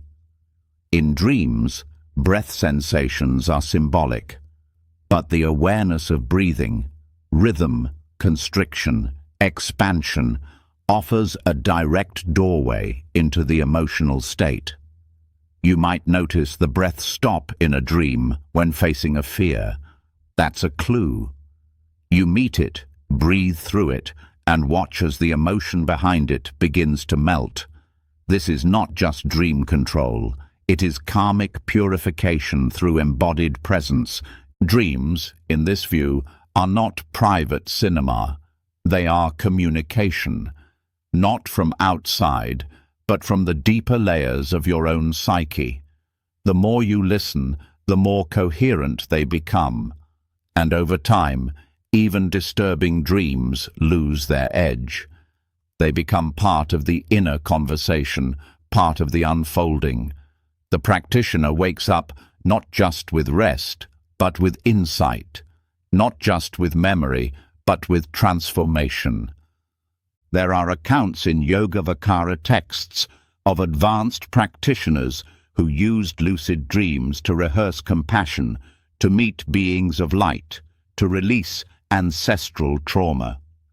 While these experiences are rare, they point to the deeper possibilities of the path. For most, it begins more humbly, waking up from a dream that once would have caused panic, but now feels resolved. Noticing that the same dream has stopped repeating. Feeling that the emotions once buried are no longer hiding in the background. These shifts may seem subtle, but they are profound. Importantly, these dream practices are always supported by ethics and intention. The dream is not a replacement for waking life, it is a mirror of it. If your waking actions are harmful, your dream life will reflect that confusion. If your waking practice is sincere, your dreams will deepen that sincerity. This is why the Yogavatara tradition integrates chanting, meditation, and moral training with dream practice. The outer discipline strengthens the inner journey. To begin working in this way doesn't require becoming a monastic. It starts with paying attention, keeping a dream journal, noticing emotional patterns in sleep, setting a clear intention each night, not to dream what you want, but to meet what is real.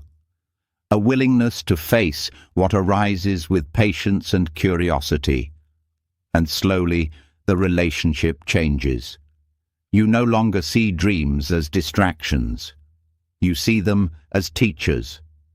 This is how sleep becomes sacred, not just a biological reset, but a spiritual continuation, a place where the subconscious is not feared, but befriended, where fear, guilt, and grief are not suppressed, but transformed, not overnight, not all at once, but steadily, lovingly, through attention and surrender.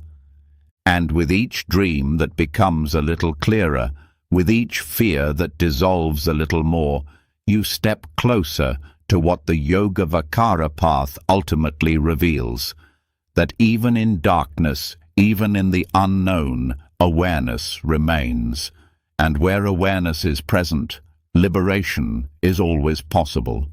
As the understanding of dream practice deepens and lucid awareness begins to touch emotional roots that were once hidden, something quieter begins to call for attention. It is not an image, not a memory, not even a feeling. It is the silence itself, not emptiness, but a fullness without noise. After deep inner work, whether during the day or in the subtle realm of dreams, what the mind truly longs for is rest from interpretation. Not more experiences, but space. This space is not passive, it is powerful, and it is best approached through something almost forgotten in modern life: noble silence. Noble silence is not just the absence of talking, it is the practice of consciously choosing not to engage in speech, mental chatter, or sensory stimulation. It is the deliberate resting of the tongue, the mind, and even the body from compulsive activity. It creates a boundary around your inner space and protects it. While this practice is central in monastic life, its relevance to modern people, especially as a pre-sleep ritual, is far deeper than most realize. In a world flooded with content, conversations, and endless input, silence is no longer normal, and because of that, sleep becomes difficult, not due to lack of tiredness, but because the nervous system never gets to slow down.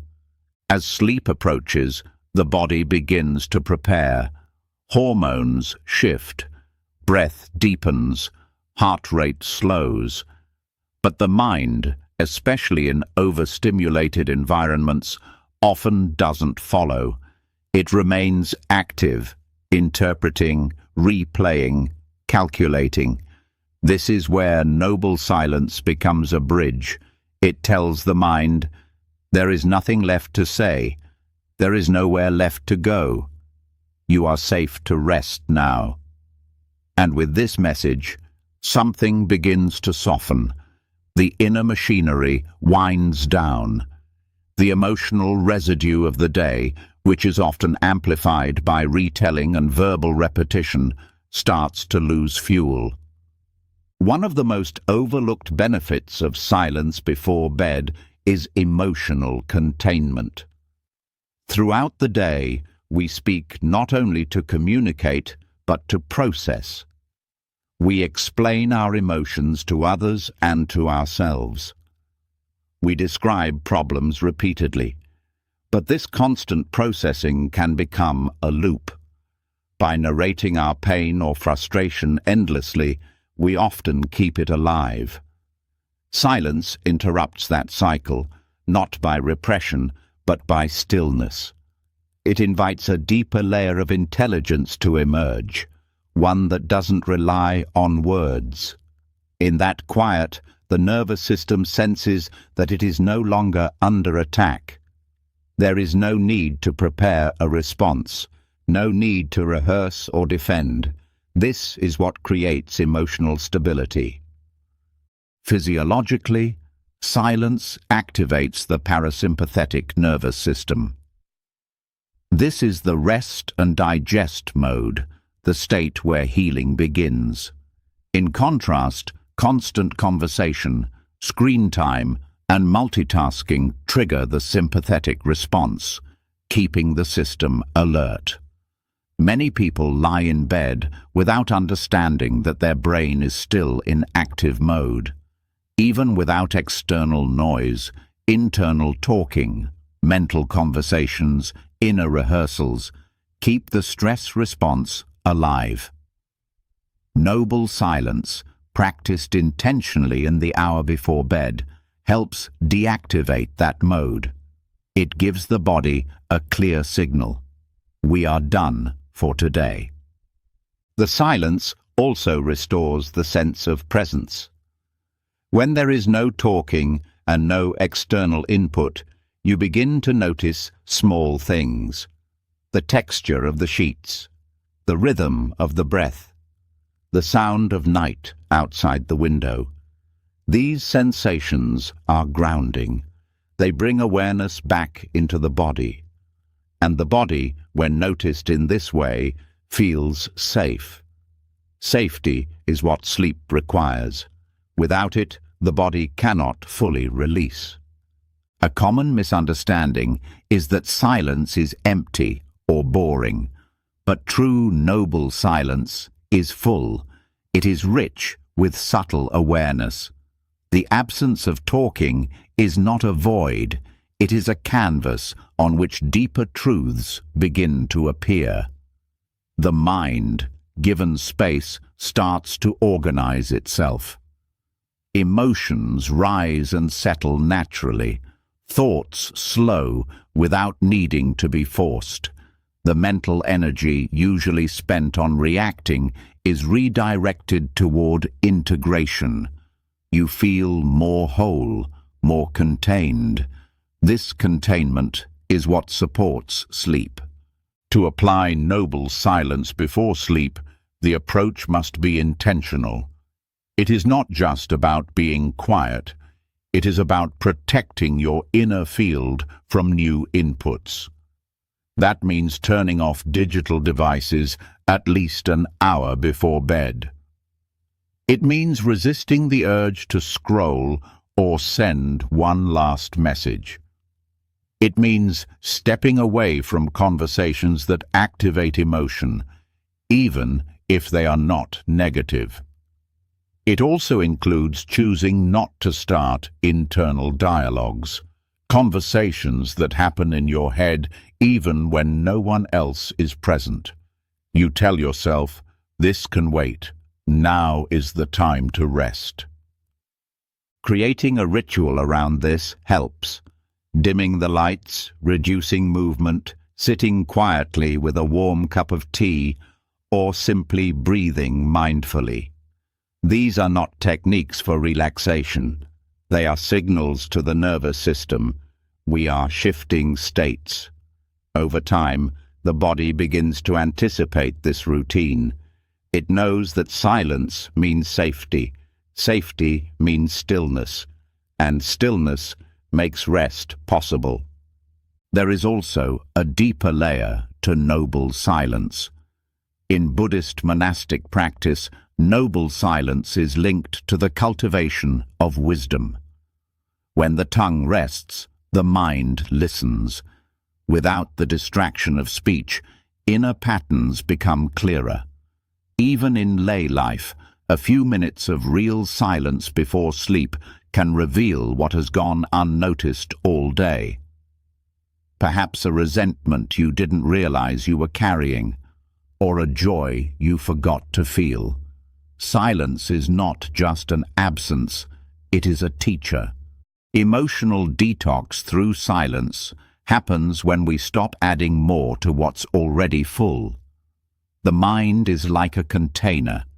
Every interaction, every thought, every word fills it. At some point, the only thing left to do is stop filling and let it settle. In that settling, what's important rises. What is no longer useful falls away, and the emotional field resets. Not by solving problems, but by releasing the need to talk about them. There is also a cleansing that happens in the absence of stimulation. Our senses are constantly absorbing light, sound, information. Even joyful experiences can overwhelm if they are non-stop. Silence reduces this sensory overload. It gives the senses a chance to rest. This sensory rest is essential for the brain to shift into sleep architecture. Without it, even if the body lies still, the brain remains in alert mode. By committing to silence, you give your brain a signal. No more input. Now we process, then we release. This is where silence and mindfulness merge. Mindful silence is not empty, it is aware. It notices without reacting. It allows without adding. It witnesses without needing to label. This kind of attention is deeply soothing. It tells the inner system, you are being held, you are not being pushed. That feeling alone can undo a whole day's worth of tension. In some traditions, silence is also understood as reverence. Not for a deity or idea, but for life itself. The silence before sleep becomes a form of bowing to the day. A way of saying, I have done enough, let it be. This is where noble silence crosses into spiritual territory, not religious, but sacred. You realize that in silence, you are not losing anything. You are returning to something that does not need improvement, commentary, or control. For those who struggle with overthinking at night, noble silence is not about trying to push thoughts away. It's about not feeding them. When the mind offers a new topic, you don't argue or engage. You return to the breath. You feel your body. You rest in the quiet. You trust that whatever needs to be handled will be handled tomorrow, not now. Now is for stillness. Even brief periods of noble silence practiced consistently can change the sleep experience. You may still have busy thoughts, but they won't feel as loud. You may still feel tension, but it will pass more quickly, because the silence creates space. And space is what the nervous system has been starving for. In the end, noble silence is not a technique. It is a choice to stop reaching, to stop proving, to stop performing. It is the moment when you tell yourself, enough, for now, enough. And in that choice, healing begins. This healing is not dramatic. It is not immediate, but it is steady. And over time, it begins to touch places inside you that no amount of talking ever could. Places that don't need more explanation, but only rest. And as that rest deepens, the body remembers what it means to truly let go. The mind no longer fights the dark. The heart no longer resists the quiet. And sleep arrives, not because you forced it, but because you finally made room for it to come. As silence deepens and becomes part of your nightly rhythm, a certain clarity begins to grow. With less noise, the nervous system recalibrates. With fewer words, the emotions settle. And as this becomes more consistent, the mind starts showing its next challenge, movement without purpose. Even in silence, the mind continues to grasp, chase, and wander. This restless activity, known in Buddhist teachings as the monkey mind, becomes more obvious precisely when everything else grows quiet. The thoughts don't stop just because words do. In fact, sometimes they become louder. And for those who seek not only rest, but a profound kind of stillness that clears both mental noise and emotional weight, there is a practice rooted deep in the Buddha's teachings, the absorption states known as jhana. The jhanas are not mystical powers or spiritual fantasies. They are refined states of mental unification where the mind becomes so still, so collected, that all inner chatter falls away. These states are reached through concentration, meditation, and they offer a kind of mental rest that is far deeper than ordinary sleep. Unlike dreaming, where the mind is still processing and reacting, the jhanas provide a pause in the narrative, a complete stepping out of the habitual activity of thought. For those who learn to access them, even lightly, they serve as powerful gateways into sleep that is not just deep, but entirely free from the noise of the world and the residue of the day. Before understanding how the jhanas work in relation to sleep, it's important to see what they are not. They are not escape routes. They are not bypasses for emotional work. They are not about zoning out. The mind in jhana is fully alert, completely present, and deeply tranquil. It is the alertness of a mountain, unmoved by wind or rain. This stillness is cultivated through sustained attention on a single object, often the breath, sometimes a mantra, sometimes a visual image.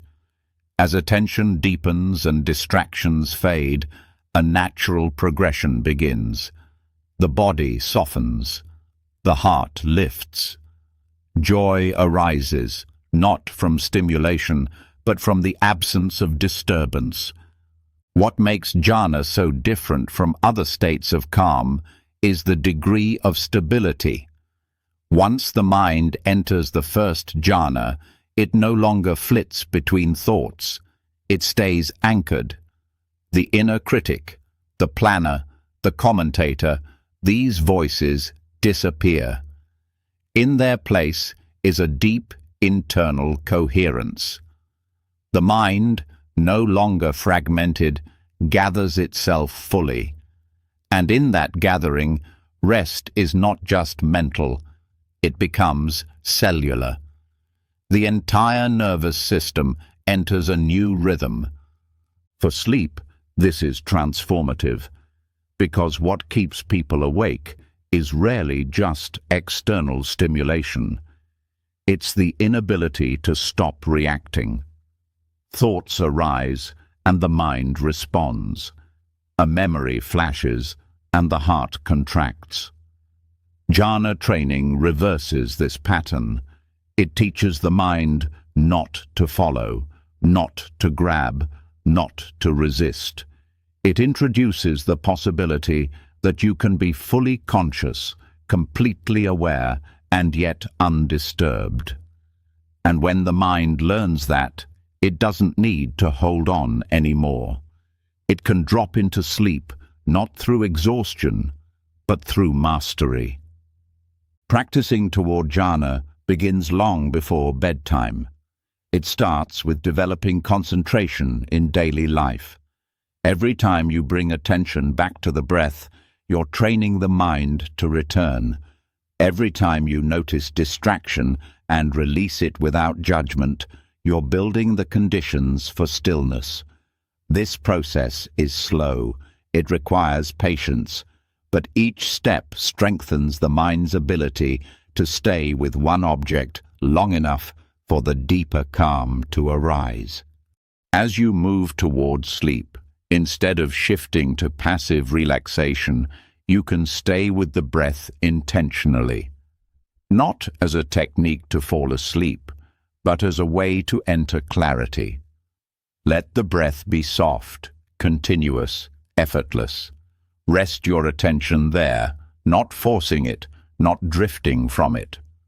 When thoughts arise, notice them as movements, not messages. Let them pass like wind across water. The mind may resist at first. It may look for stimulation, for narrative. Stay with the breath. Stay with the sensation of the body breathing itself. Slowly, the movements quiet. At some point, joy begins to arise. Not loud, not dramatic. A quiet inner brightness. This is one of the signs of entering the early stages of jhana. The joy is not emotional. It's energetic. It feels like expansion without effort. The body feels light, the heart spacious, and if the attention remains steady, this joy transforms into a deep tranquility. Even deeper is the one-pointedness, the moment when all attention is fully gathered and the outer world recedes. It is here, in this threshold, that the dreamless depth becomes possible. This state is not sleep, but it prepares the mind for the deepest kind of sleep. When jhana precedes sleep, dreams often fade, or if they appear, they are light, coherent, and calm, because the mind is no longer carrying the clutter of unprocessed emotion. It has been clarified in stillness, and even a short time spent in this stillness can replace hours of restless sleep. Some advanced meditators use this state to rest deeply without entering conventional sleep at all. For most, however, it becomes a bridge, a transition from active thinking into full surrender. One of the most important outcomes of jhana training is the purification of attention. In daily life, attention is scattered. It jumps from screen to sound, from problem to memory. This scattering weakens the mind. In jhana, attention is purified. It becomes whole again. This wholeness brings not only calm, but insight. After emerging from even a short absorption, the world appears sharper. Emotions feel clearer. Decisions become simpler, and the need for external stimulation diminishes. This internal clarity supports every aspect of well-being, including sleep. When the mind has tasted that level of stillness, it stops craving distraction. The nervous system, accustomed to constant activity, begins to unwind. The body sleeps more deeply because it trusts the mind is not in chaos. The emotional body, no longer needing to process stress during dreams, becomes quiet. Rest is no longer something you chase. It becomes your natural state. Importantly, the jhanas are not dependent on belief. They do not require adopting any doctrine. They are experiential. Anyone who cultivates concentration and steadiness of attention can begin to touch these states. The path is gradual but reliable, and even the early stages bring real benefits. More clarity, less reactivity, fewer distractions in the mind as sleep approaches. There is also a hidden benefit that is rarely discussed. The jhanas train the mind to stay still even in the face of subtle fear. Many people resist sleep not because they are overstimulated, but because they are subconsciously afraid of losing control. Jhana practice teaches the mind how to surrender, consciously, gracefully, with full awareness. It is a training in letting go, and that training reshapes the relationship with rest. In monastic settings, practitioners often meditate late into the night, sometimes replacing sleep entirely with deep absorption. They do not suffer for it. On the contrary, their faces glow with vitality. This is not due to some spiritual magic. It is the result of a mind that no longer fights itself, a mind that knows how to rest fully, even in wakefulness. For most people, the goal is not to replace sleep, but to use the principles of jhana to improve it, to tame the restless mind before bed, to give attention a home, and to bring the body into stillness not through exhaustion, but through awareness. Over time, this changes the way you relate to both sleep and waking. You no longer go to bed hoping sleep will come. You enter rest with the same clarity you bring to meditation. You understand that letting go is not something that happens to you, it is something you practice. And the more you practice, the more effortless it becomes. So each night, as you prepare to sleep, treat the breath as your anchor, not to fall asleep, but to gather your mind. Let the body soften, let thoughts pass. Let joy arise without grasping. Let tranquility deepen without seeking. And if sleep comes, let it come from stillness. If it doesn't, remain with the breath. Either way, you are resting in truth. Because the ultimate goal is not just to sleep without dreams, it is to live without agitation. And jhana, even touched briefly, reveals that this is possible.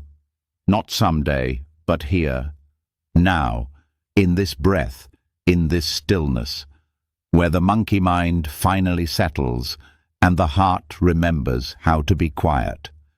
As the mind becomes still and begins to taste the depth of inner absorption, a new quality starts to surface.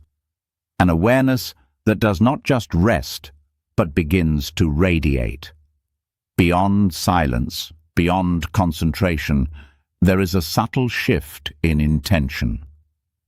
What do we carry into the stillness?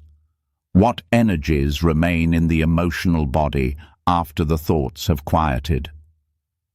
A calm mind is not the end of practice. It is a doorway.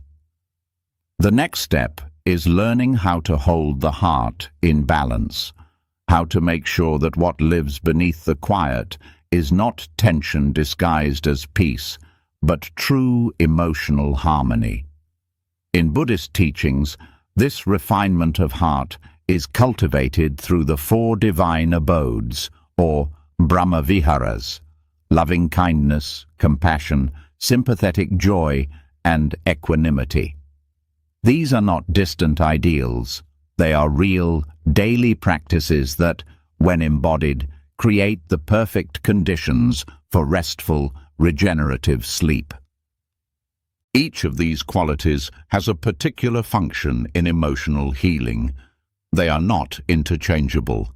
They meet different emotional imbalances and regulate the inner system in specific ways. As a pre-sleep practice, working with the Brahmaviharas helps you examine the subtle emotional weather of your day and gently realign the heart with what is wholesome, stable, and open. When the heart carries the residue of conflict, unmet grief, or silent comparison into the night, it doesn't matter how still the mind becomes, something within remains tight. These 4 abodes act as emotional medicine, each serving as an antidote to a specific kind of imbalance. Practiced properly, they harmonize the internal field and make the body-mind system naturally incline toward peace. The first is loving kindness, or metta. This is the simple but powerful intention: may all beings be happy. Before bed, this phrase becomes more than a mantra.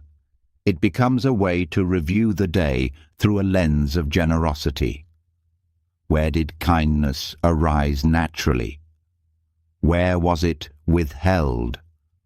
Instead of criticizing, this reflection becomes a reset. You cultivate the wish for happiness not only for others, but for yourself. This is important because many people lie in bed judging themselves, reliving mistakes, questioning their worth. Metta gently dissolves that, not by affirming false perfection, but by reminding the heart that even with flaws, happiness is a worthy wish. This softens self-criticism and creates the emotional openness that invites sleep to arise naturally. Compassion, or karuna, is the next doorway. Where loving kindness wishes well, compassion feels the suffering in oneself and others and meets it with care. Before sleep, this becomes essential. Unprocessed sorrow often lies beneath restlessness. It hides in the background, waiting for the quiet of night to surface. The practice of compassion is not about fixing that suffering. It's about turning toward it. You acknowledge the pain in your own body, the pain in the world, and you let the heart respond with care instead of resistance. The simple reflection, May those who suffer be free from pain, held sincerely, allows grief to soften.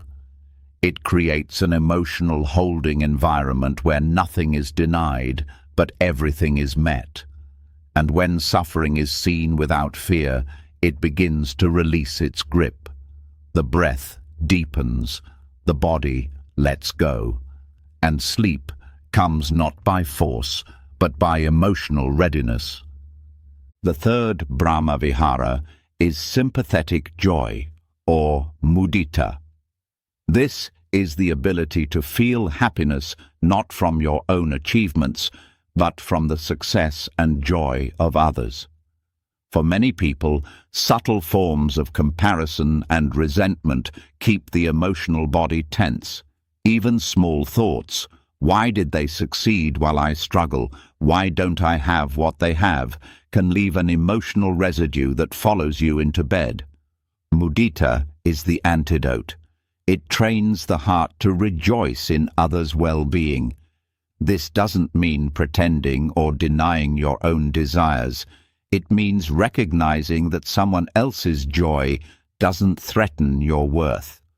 Practicing this before sleep, perhaps by recalling something beautiful that happened to someone else and allowing yourself to feel happy for them, clears emotional tightness. It replaces contraction with expansion, and the heart, when expanded, rests more easily. Equanimity, or upekkha, is the final and perhaps the most stabilizing of the four. While the other Brahma Viharas open the heart, equanimity gives it grounding. It is the wisdom that sees all things as part of a larger flow, that understands joy and sorrow as conditions, not permanent truths. Before bed, this quality is essential. Without equanimity, the mind clings, even to good intentions. It wants to solve everything tonight. It wants to know how things will unfold. Equanimity says, let it be. Let joy be joy. Let pain be pain. Let this moment be enough. It does not harden the heart. It simply holds all emotions with equal care. The phrase, all beings are the owners of their karma, serves as a gentle reminder that you do not control everything, nor do you need to. This brings a deep, silent relief. The nervous system settles, the emotional waves even out, and sleep becomes effortless. Each of these qualities can be practiced on its own, but their real power is in their integration. They are not separate paths. They support and balance each other. Loving kindness prevents compassion from becoming too heavy. Compassion prevents joy from becoming superficial. Joy prevents equanimity from becoming cold. And equanimity holds them all in balance. As a pre-sleep practice, moving through each of these qualities in a short reflection or meditation can recalibrate your entire emotional state. For example, you might begin by resting your attention in the heart and silently repeating, "May I be happy." You let that wish be felt, not as pressure, but as a gentle offering. You expand it to others. May all beings be happy. Then you turn to suffering, acknowledging it quietly. May I be free from pain. May those who are hurting find peace. From there you shift to joy. May I celebrate the good in others. May I find delight in their happiness. And finally, you rest in the quiet strength of equanimity. Things are as they are. I let go of what I cannot control. This flow, done slowly, allows the heart to return to a natural rhythm, neither clinging nor resisting, just present and open. The effects of this practice extend beyond sleep. Over time, It changes the tone of your inner world. You become less reactive, less judgmental, more resilient. The heart becomes a place of refuge, not conflict. And when the heart is a safe place, the body relaxes more deeply. Dreams become lighter. Waking feels less burdened. The day begins and ends with clarity. It's important to remember that this is not a performance. You don't have to feel these qualities perfectly. You practice them like tending a fire. Even a small flame gives light. Even a little warmth is enough to begin the transformation. The key is sincerity. You don't pretend to feel joy or compassion. You open the door to them. You invite them in, knowing that just the invitation begins to change the emotional climate. Some nights, the heart may resist. You may feel numb or overwhelmed. That's okay. The practice remains the same. You show up. You offer the phrases. You listen to what arises. You respond with gentleness, and you trust that even when the mind is tired and the heart feels far from peaceful, this effort matters. It's not about achieving a state. It's about remembering your direction. The Brahma Viharas are not complicated, but their simplicity is powerful. They return us to what matters: connection, care, joy, and balance. These are the emotions that support healthy sleep, not because they numb us, but because they restore us. They make space inside. They let the body stop defending itself. They remind the mind that it does not need to solve everything tonight. So, when you next prepare for sleep, take a few moments with your breath. Let the day soften, and then gently move through these 4 doors of the heart. Loving kindness for warmth, compassion for healing, sympathetic joy for lightness, equanimity for steadiness. Let them carry you, let them hold you, and in that holding the body releases its armor. The mind drops its stories, and sleep becomes not just possible, but natural. A return not only to rest, but to wholeness. As the Brahma Viharas settle the emotional landscape and bring the heart into balance, something deeper begins to rise in the silence that follows. You may feel the warmth of loving kindness, the stability of equanimity, the glow of sympathetic joy. But then, just as the body relaxes and sleep begins to approach, a different kind of energy appears. It comes not in the form of thought or memory, but as an unease, a sudden spike of fear, a sense of being watched, a wave of panic with no clear cause. Sleep becomes distant again. Calm gives way to tension. The mind feels under siege. This isn't just stress. This is the archetype of Mara making its appearance. In Buddhist psychology, Mara is not simply a figure from myth. He is the personification of internal disturbance. The forces of fear, craving, delusion, doubt, and despair, all seen as aspects of Mara, arise not only during meditation or spiritual practice, but most vividly in the vulnerable hours of the night. When light is gone and silence has taken hold, the deeper layers of the mind become visible.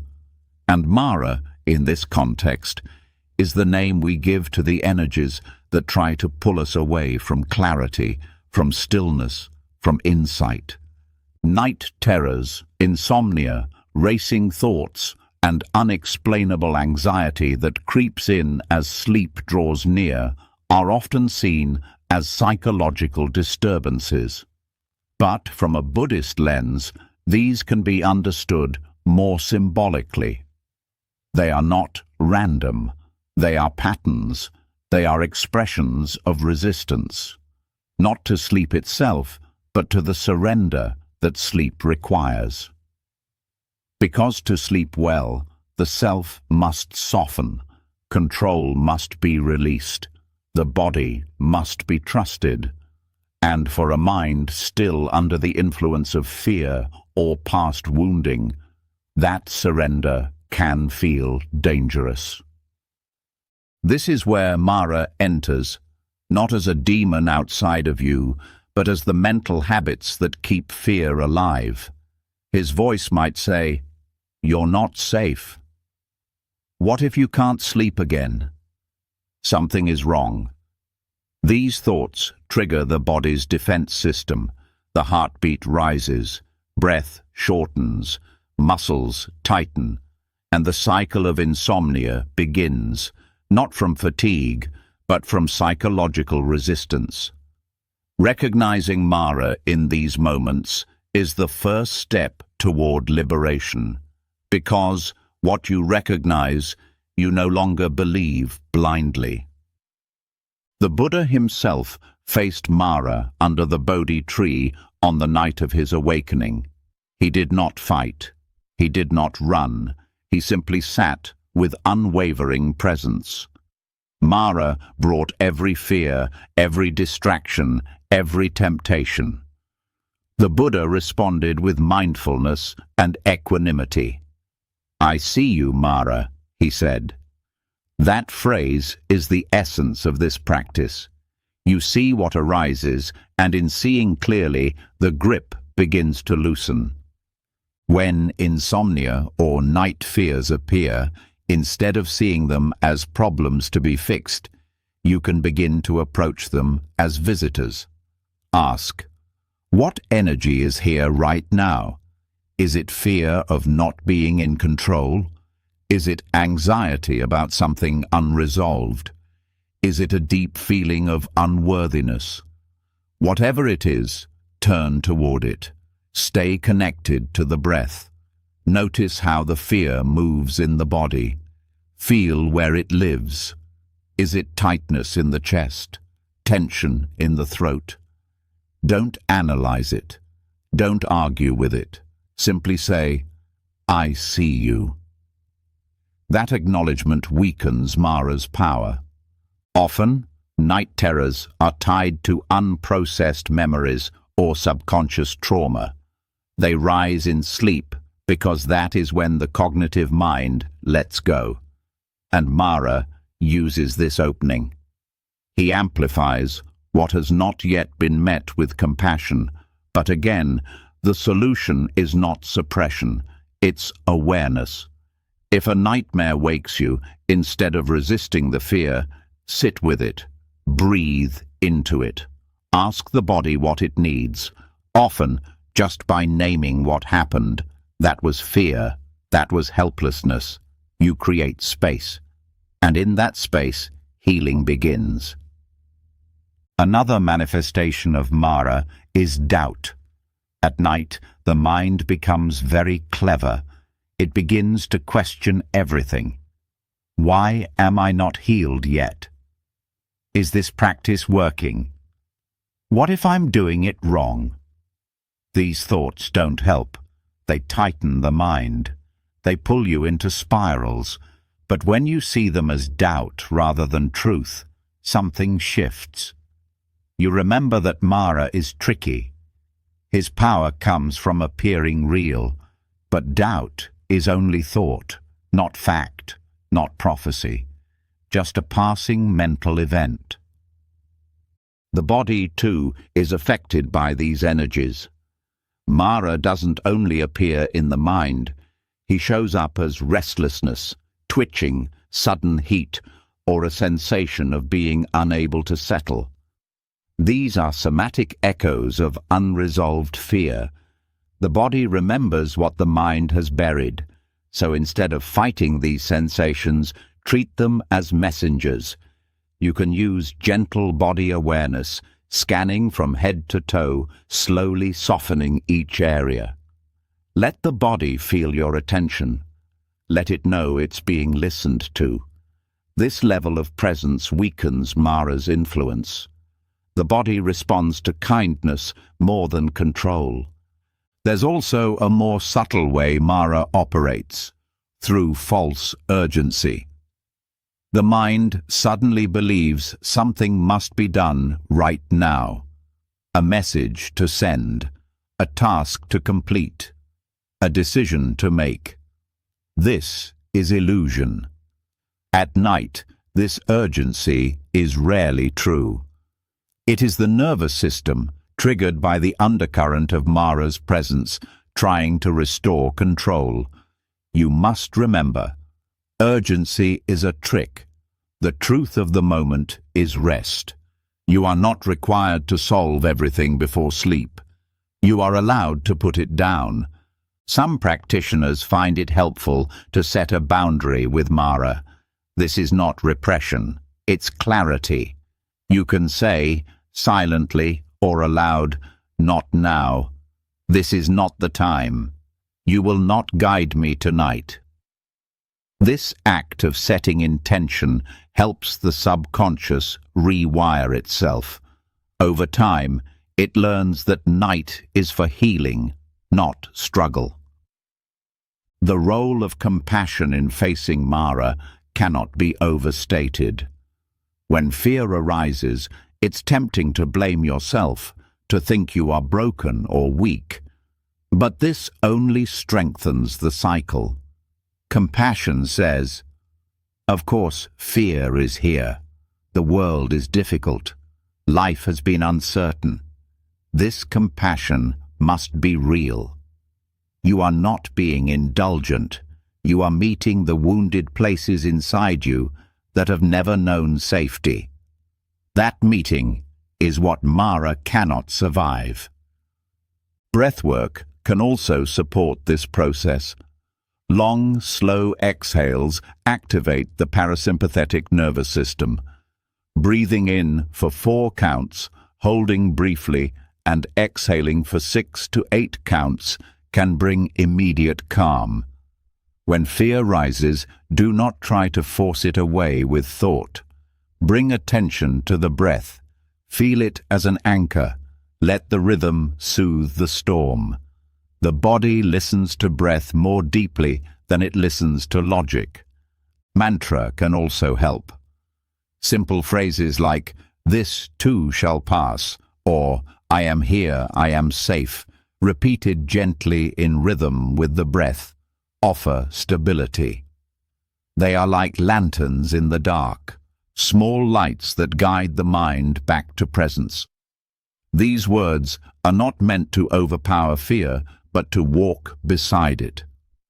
Over time, the presence of Mara becomes less threatening. You see the pattern, you understand the trick, and you stop reacting. Another layer of practice is to reflect on impermanence. Nothing that arises in the night is permanent.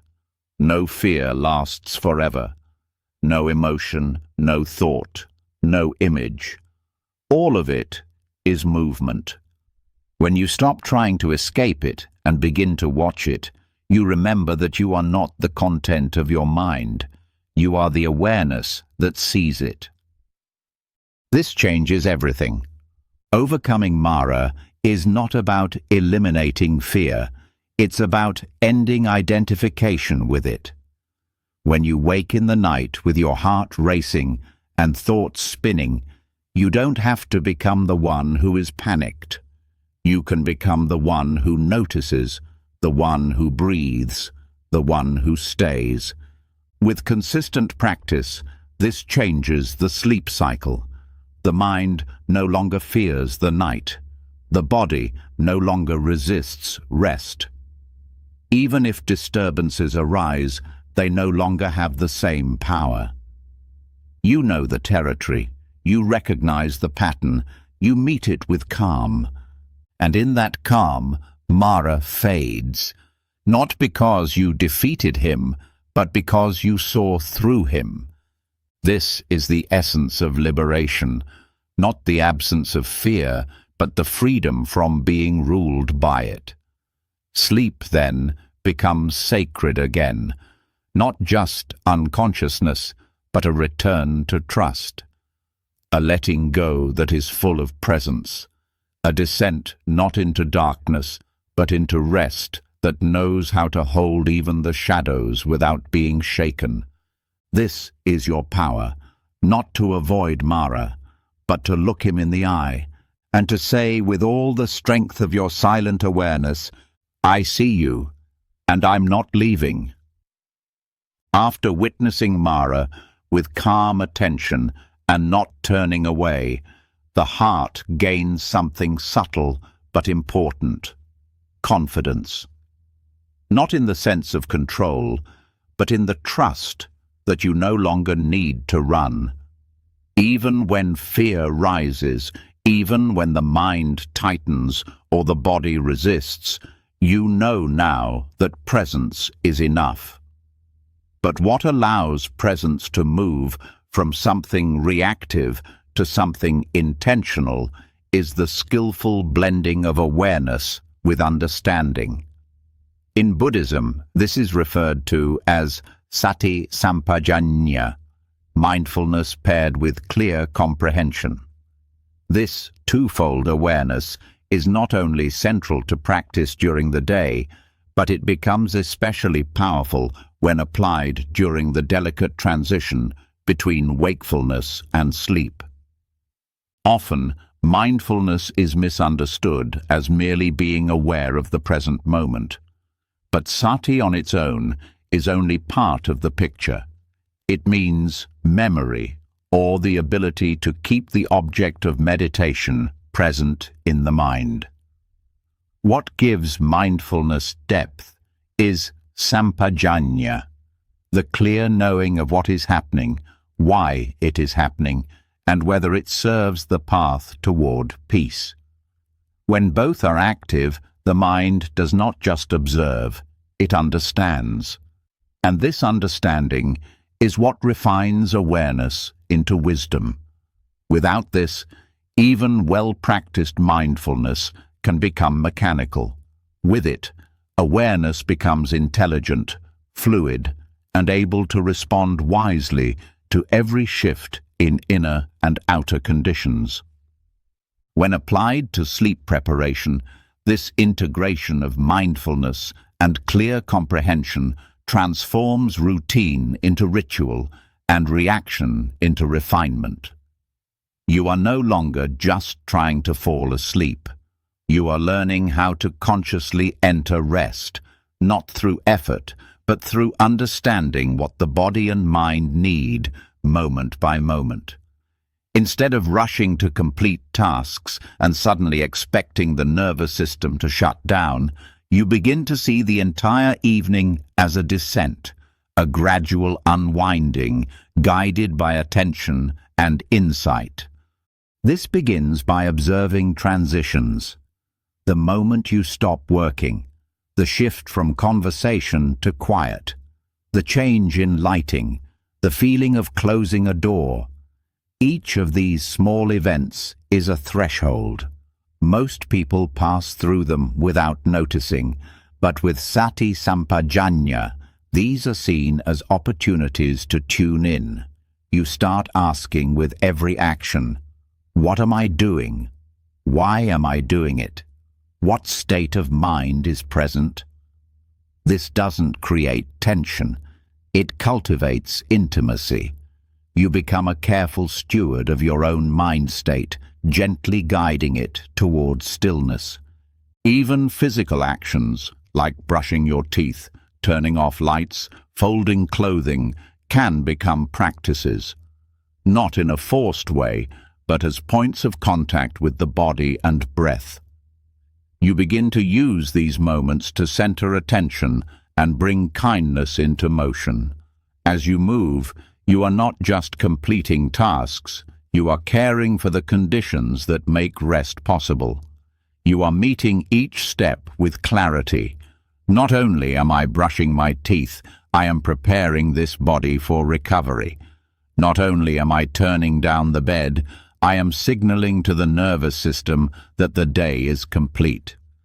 This shifts the tone of the evening entirely. Instead of chasing relaxation, You are preparing space for it to emerge naturally. Mindfulness without comprehension might simply register that you are tired. But with comprehension, you ask, what kind of tiredness is this? Is it physical fatigue, emotional drain, mental overload? Each requires a different kind of care. The body might need gentle stretching. The heart might need to release tension through journaling or quiet reflection. The mind might need a simple focus, like breath or mantra, to help settle its loops. The more clearly you understand what is present, the more precisely you can respond. Mindfulness is also brought to thoughts, not to stop them, but to know them clearly. The goal is not a blank mind, but an informed one. As thoughts arise, you ask, is this useful right now? Is it a review, a regret, a plan? Does it bring peace or tension? You don't have to analyze every thought. But just by recognizing the flavor of the thought, you begin to see which ones arise from habit and which come from clarity. This recognition naturally slows the mind, not through suppression, but through wisdom. The mind starts to let go because it sees the futility of holding on. This also applies to emotion. When you lie down and feel something unresolved, Sati Sampajanya invites you to name it gently. Sadness, excitement, worry. You don't push it away, you greet it. You ask, is this emotion trying to protect something? Is it asking for attention or care? This simple inquiry brings compassion, and compassion brings space. Often, the emotion doesn't need to be resolved. It just needs to be seen clearly, without judgment. When seen in this way, even strong emotions begin to settle. Breath becomes a central tool in this process, not as an object to manipulate, but as a mirror. You observe, is the breath short, shallow, restless? You don't force it to change, you stay with it. And, as attention deepens, the breath shifts naturally. It lengthens, it softens, it begins to guide the body into parasympathetic rest. This is where mindfulness and comprehension merge fully. You are not merely watching the breath, you are using its signals to understand your inner state. And through that understanding, the body moves toward ease. This quality of attention can also be directed to the environment. You notice, is the room too bright, too cluttered, too cold? Sampajanya sees that conditions matter. Sleep is not just a personal achievement. It is supported or disturbed by what surrounds us. Creating a space of rest is part of the practice, not for perfection, but for alignment. The outer world should reflect the stillness you are cultivating inside. Even small acts, closing a curtain, dimming a lamp, removing distractions, become acts of kindness. You are not just making the room comfortable, you are creating an atmosphere of respect for rest. As you lie down, the practice doesn't stop. You continue to feel the body. You check in. Is there tension in the face, in the belly, in the legs? You let go with each exhale. You do not fight wakefulness. You do not resist discomfort. You stay with it. You notice there is tightness here. And with that noticing, the body begins to release. When the mind drifts, you notice thinking and gently return, not to control sleep, but to stay close to presence until sleep arrives on its own. Eventually, awareness may dissolve into rest, or it may remain lightly present as you drift. Either is fine. The point is not to force any outcome, but to care for the conditions, to guide the mind gently to the edge, and then let go. This letting go, when done with clarity, feels like floating, like handing yourself over to something larger, not as surrender in defeat, but as surrender in trust. Over time, this changes your relationship to sleep entirely. It is no longer a fight. It is no longer a goal. It becomes part of the path. Each night is a chance to meet yourself honestly, to learn what is unsettled, what is peaceful, what is changing. And this learning happens not through analysis, but through simple moment-to-moment knowing. Even waking in the night becomes practice. You notice, I'm awake. You check in. What is here? You do not panic. You return to breath. You return to the body. You rest in the clarity that even wakefulness can be calm.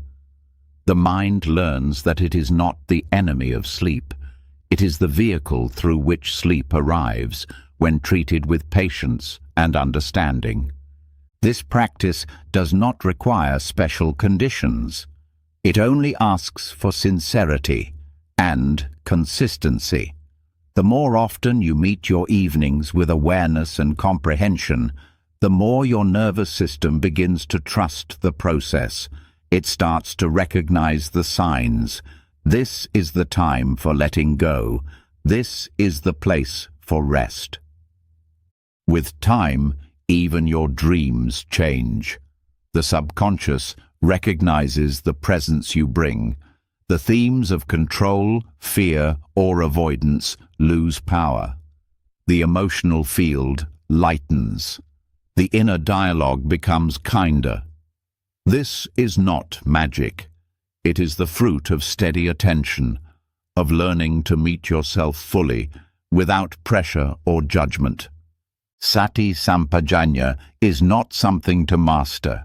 It is something to return to, breath by breath, step by step, night by night, until even sleep becomes part of the path, not a pause from practice, but a continuation of it. A space where awareness deepens not through effort but through trust, and in that trust the mind settles, the heart steadies, and the body finally, quietly, finds its way home. As Sati Sampajanya helps us enter sleep with clarity and gentle understanding, a deeper question often starts to surface. If we can bring awareness and intention to the threshold of rest, what would it look like to sleep without the pull of grasping, without the push of fear, without the ongoing drama of becoming? What would rest feel like for someone who has fully let go, not temporarily, but completely? In the Buddhist tradition, that person is the Arahant, one who has uprooted all defilements and lives in unwavering equanimity. Although the texts do not dwell extensively on how an Arahant sleeps, they offer enough glimpses to inspire deep reflection. Exploring the nature of enlightened rest is not about perfection. It is about learning how to let go more fully, night by night. The Arahant, by definition, no longer clings to self-view. There is no identity to defend, no past to regret, no future to chase. From this space of non-attachment, even the act of sleeping changes. It is no longer a collapse into exhaustion or an escape from pain. It becomes a simple movement of nature, a body resting when tired, waking when refreshed. There is no struggle, no mental resistance. The mind of an Arahant does not churn with unfinished business. There is no inner monologue reviewing mistakes or planning conversations. This is not because nothing happens in their day, but because nothing sticks. Events are seen as impermanent flows, not as personal burdens. And when there is nothing to carry, rest becomes immediate. In the discourses, the Buddha describes arahants as having a mind like a clear, still lake. Thoughts may ripple the surface, but they do not disturb the depth. This metaphor is deeply relevant to sleep. For most people, rest is delayed not by physical tiredness, but by emotional noise. The lake is stirred by desires, fears, memories. The arahant, however, rests in awareness itself. Sleep arises naturally, just as hunger does, without craving or resistance. The body is not forced into submission. It is simply allowed to follow its rhythm. There is also a quality of sufficiency in the arahant's rest. Since they do not seek pleasure in sleep, they do not indulge in it. They rest only as needed. In the texts, the Buddha mentions sleeping briefly, waking early, often spending hours of the night in meditation. This does not reflect effort, but freedom. When the mind is not weighed down by delusion or inner conflict, it requires less unconscious processing. Dreams, if they arise at all, are not agitated or symbolic. They are neutral, reflecting a mind that is neither hiding from nor grasping at anything. For most of us, emulating this kind of rest begins not with trying to mimic behavior, but with observing intention. What drives our relationship with sleep? Is it fear of fatigue? Is it attachment to comfort? Is it escape from emotional discomfort? The arahant teaches us that when motivation is free from clinging, rest becomes simple. The challenge, then, is not in fixing sleep, but in loosening the attachments around it. We can begin by softening the craving for perfect sleep, the desire to control outcomes, the fear that a restless night means something is wrong. Even this gentle shift begins to open the door to deeper rest. Another key lesson from the arahant is emotional release. Enlightened beings do not suppress their emotions. They have simply uprooted the conditions that feed reactivity. For most people, emotional residue is what prevents deep sleep. Guilt, anger, longing, these bind the mind to cycles of rethinking.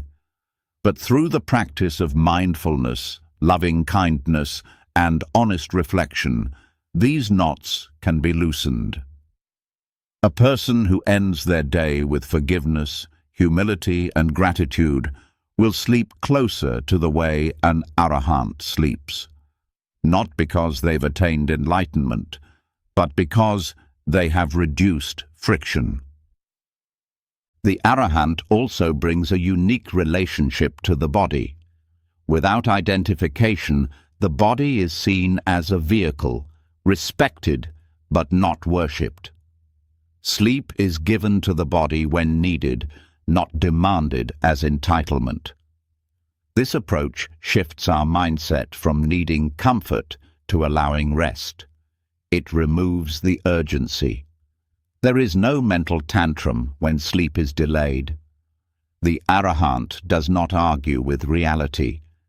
If wakefulness persists, it is simply observed. If drowsiness comes, it is honored without attachment. This kind of detachment is not cold. It is warm, quiet, and rooted in truth. Arahants are not disconnected from life. They are deeply in tune with it. Their rest mirrors that attunement. Their sleep is not heavy with mental residue. It is light, natural, and clear. Even the transition into sleep holds no drama. They are not seeking to forget the world. They are simply moving into a different state of being with full awareness. This awareness remains even during rest.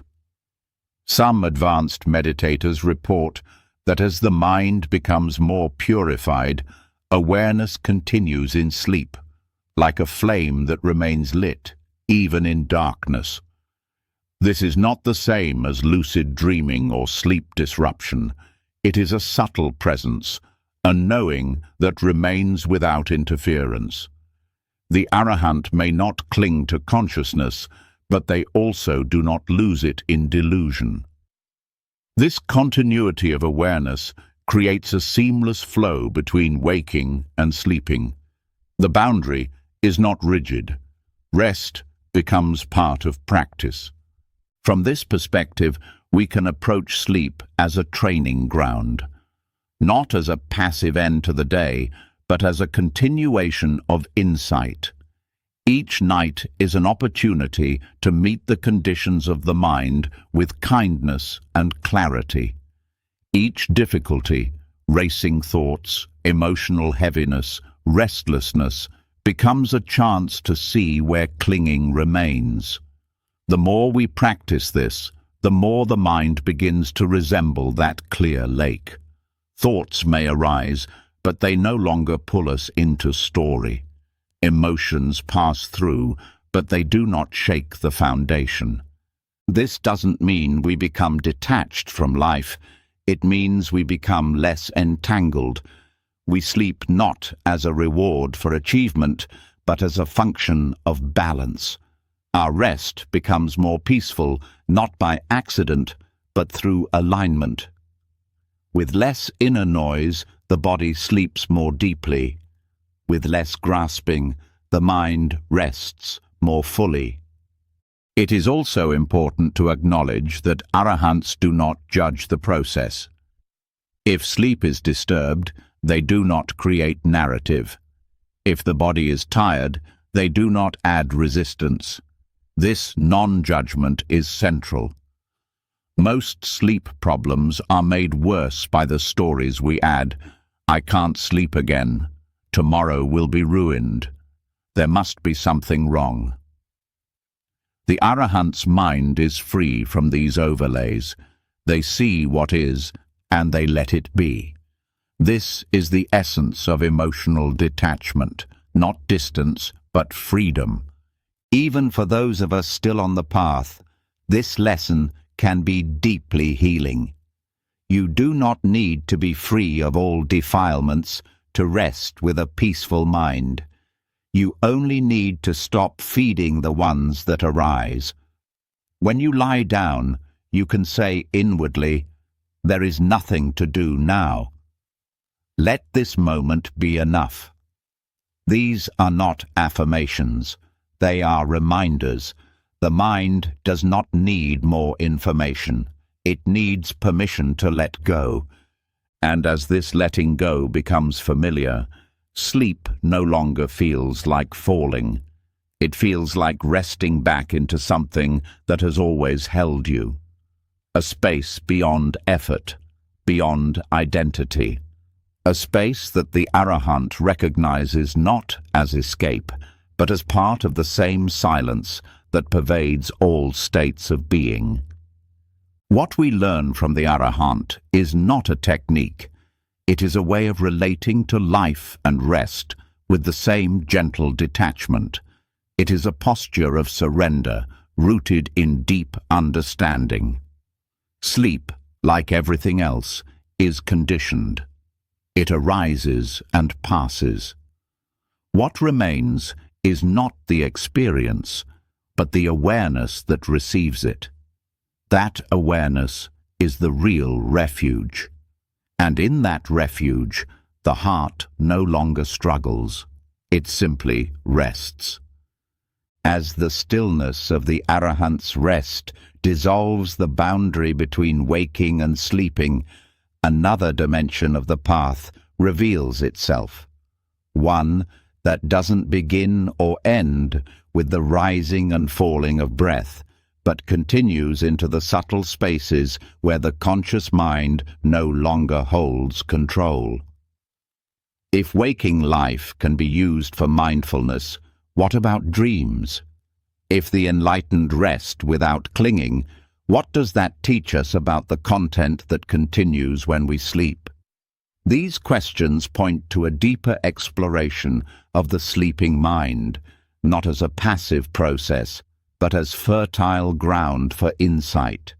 Vipassana, the practice of insight meditation, offers a powerful lens through which to observe not only waking experience, but the dream state as well.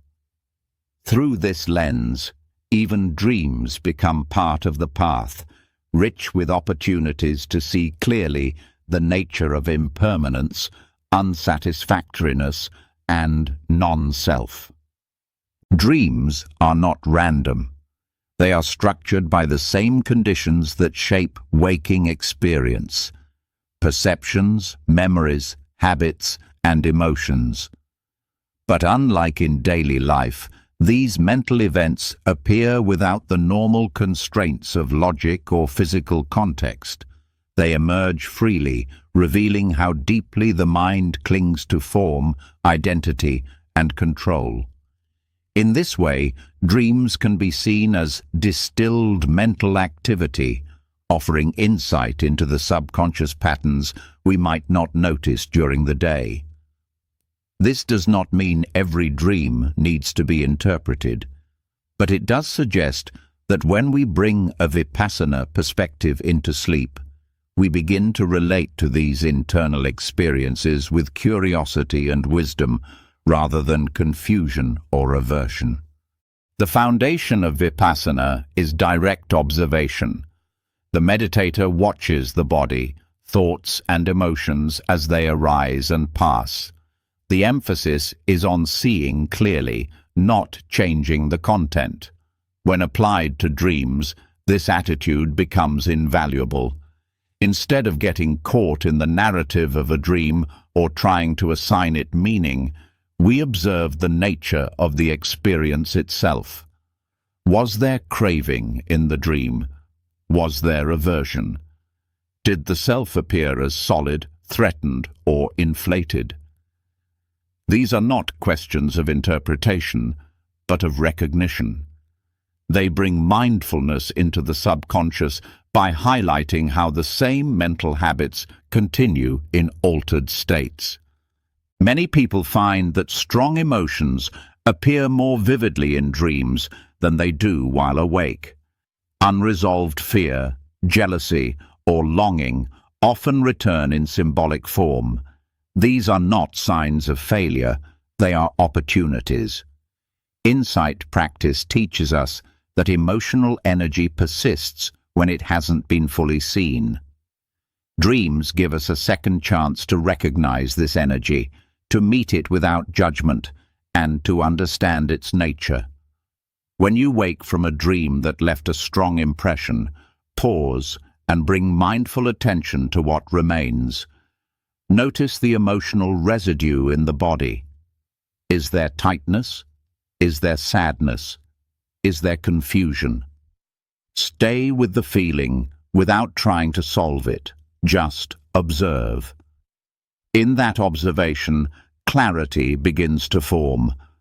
Clarity doesn't mean explanation. The insight here is not about discovering what a dream means in a psychological sense. It's about seeing how all phenomena, whether in sleep or wakefulness, arise based on causes and conditions and then pass. The images may seem personal, but the process is universal. This is where the non-self-teaching becomes directly observable. You begin to notice that the you in dreams is not fixed. Sometimes you appear as yourself, sometimes as a stranger, sometimes you watch the scene unfold with no character at all. This fluidity is not just a quirk of dreaming, it is a reflection of how identity itself is constructed and deconstructed moment by moment. Practicing insight in relation to dreams starts with refining mindfulness during the day. When the mind becomes familiar with watching thoughts and emotions without attachment while awake, it carries that habit into sleep. The clearer the mindfulness, the more likely it is that awareness will remain present during and after dreams. This continuity allows you to reflect without being overwhelmed. You might not become lucid, but you develop the ability to recall the dream with calm and discernment. You see how grasping shows up, how fear constructs narrative, how comparison plays out. Each of these is an insight, a direct encounter with how suffering is formed and sustained. Over time, some practitioners find that dream content becomes more transparent. The scenes become less emotionally sticky. They may still arise, but they do not linger. This mirrors what happens in meditation as the mind purifies. Thoughts still occur, but they lose their charge. Emotions still arise, but they pass more quickly. This lightness in dreams is a sign that deeper layers of conditioning are being released. It is not that dreams disappear, but that their ability to trap you in reactivity begins to dissolve. One effective way to support this unfolding is by setting intention before sleep. This is not the same as trying to control dreams. It is more like planting a seed. You can say inwardly, "May I see clearly, even in dreams," or "May I observe whatever arises with wisdom." These intentions gently guide the subconscious mind. They don't force awareness, but they shape the orientation. The more you incline toward insight, the more the dream space responds. You begin to notice themes not as puzzles, but as patterns. This noticing itself is the beginning of freedom. Journaling upon waking can also support Vipassana practice, not by analyzing dreams in detail, but by noting recurring emotions, reactions, and identities. Was there attachment? Did the mind cling to an outcome? Was there fear of losing something? These reflections help connect the dream state with waking mindfulness. They reveal the continuity of consciousness and the persistence of unexamined tendencies. This is not a burdensome task. It is an act of compassionate curiosity. You are not trying to fix the dream. You are learning how to know your mind more deeply. In rare cases, practitioners may experience heightened awareness within dreams. These moments of clarity, sometimes mistaken for lucid dreaming, are not about control. In the Vipassana context, they are simply another form of seeing. You realize the dream is happening, and you stay present with it. You don't interfere, but you observe. The same way you might watch a breath or a thought during sitting meditation, you now watch the unfolding of the dream. This can be deeply transformative, not because the content is extraordinary, but because the relationship with the content is different. You are no longer a character inside the story. You are the observer of the process. Even without full awareness in dreams, the way you relate to them can evolve. Fear no longer dominates. Craving loses its urgency. The dream becomes a field of study, a space where the Dharma expresses itself in subtle form. And this reinforces something powerful, that the practice does not stop when the eyes close. That insight is not limited to formal meditation, that the truth of impermanence, unsatisfactoriness, and non-self can be seen in all states of consciousness. One of the deeper shifts that occurs through this integration is the realization that dreams are not separate from life. The same mind that creates thoughts and emotions while awake is active during sleep. The same habits that color perception during the day also influence what appears in the night. When you begin to observe this, a natural humility arises. You see how powerful habit energy is. You also see that awareness is the only reliable refuge, not just when things are peaceful, but even in the middle of chaos, whether it's in a meeting, an argument, or a nightmare. This understanding deepens your relationship to rest. You no longer see sleep as unconscious downtime. You see it as part of the path. Not because you are trying to achieve something in sleep, but because you are learning to bring awareness to all conditions. You are learning to release identification, not only with thoughts and feelings, but with the very idea of a self that experiences them. This insight, born slowly and quietly through practice, is what leads to liberation, not from dreaming, but from believing that what arises in the mind is who you are. In the end, Vipassana dreams are not a technique. They are a natural extension of clear seeing. When you train the mind to observe with precision and kindness during the day, it begins to watch itself at night. When you learn not to cling to stories in waking life, the dream stories lose their grip. And when you remember, again and again, that everything you experience is impermanent, not satisfying, and not self, you begin to rest more deeply, not only in bed, but in your being. This is how the insight path flows, quietly, steadily, across waking and sleeping, thought and silence, movement and stillness. And as that flow continues, the line between meditation and life dissolves. Awareness becomes your ground, and in that ground, everything that arises, dreams, fears, longings, memories, can be held, observed, and let go. Not because they stop appearing, but because you no longer need them to define who you are. As the practice of Vipassana begins to extend beyond the cushion and into the depths of sleep, it becomes clear that the boundaries between waking and dreaming, consciousness and unconsciousness, are not as fixed as they once seemed. The mind, in its habits, follows a continuous thread through thought, perception, emotion, and memory, regardless of whether the eyes are open or closed. And with this realization comes a deeper curiosity. What if sleep itself, the act of letting go into the unknown, mirrors something even more fundamental about our existence? In Buddhist thought, the cycle of samsara, the endless round of birth, death, and rebirth, offers a profound metaphor for understanding the nightly descent into sleep and the return to waking life.